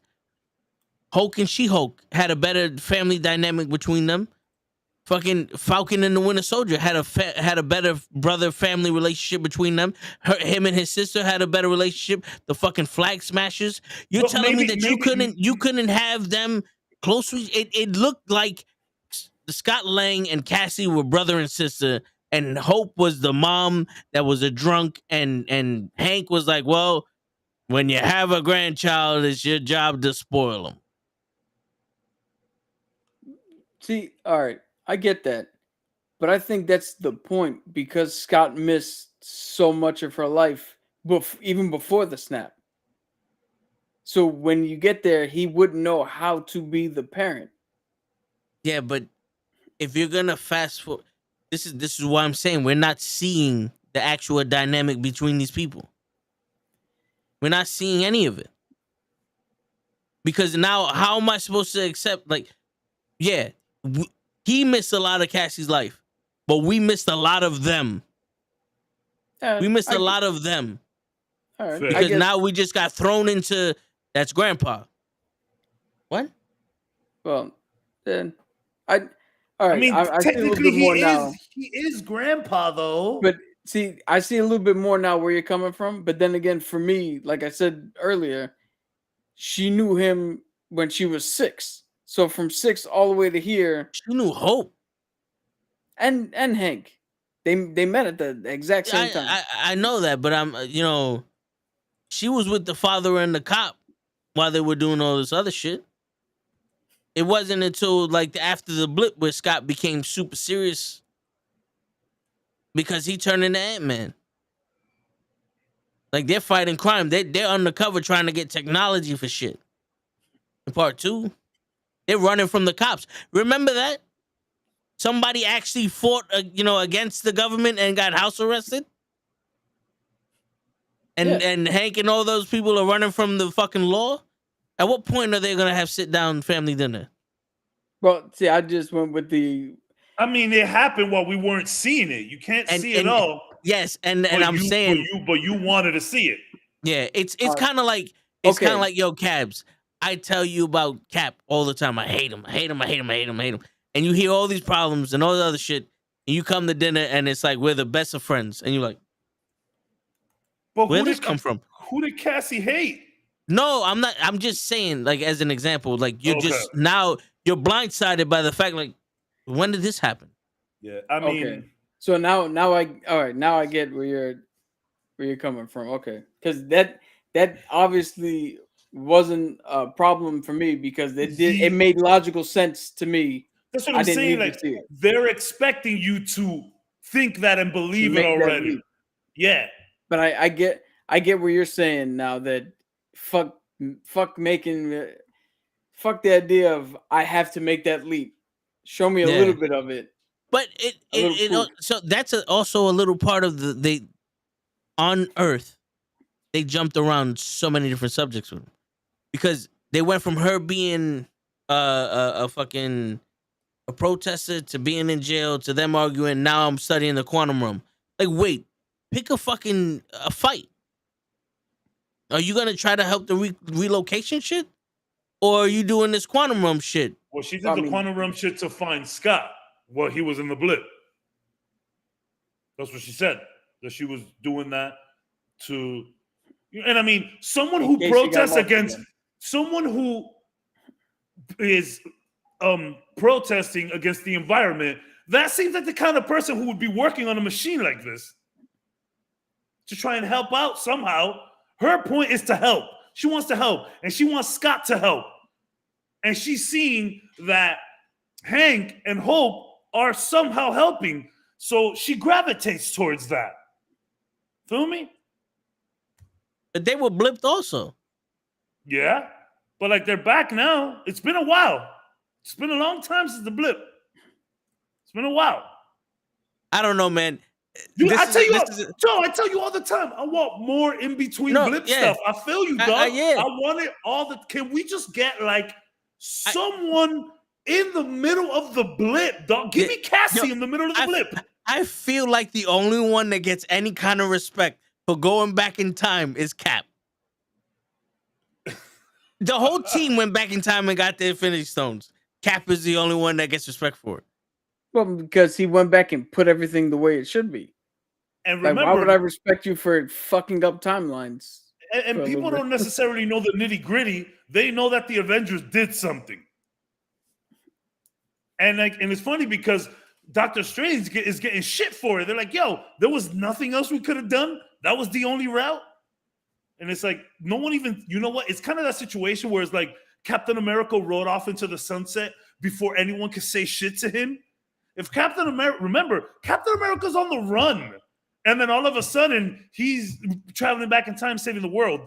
So, if he did come back, I think he'd have to answer for some, he'd have to answer some questions too. Here's another way to look at it too. From the perspective in this scenario, from the perspective of the people in the MCU. Doctor Strange made a choice to give up the time stone. That led to half of us being blipped, and we needed to do some ridiculous shit to get him back. So everybody's like, yo, Strange, that's the best you could have fucking did. Anything else?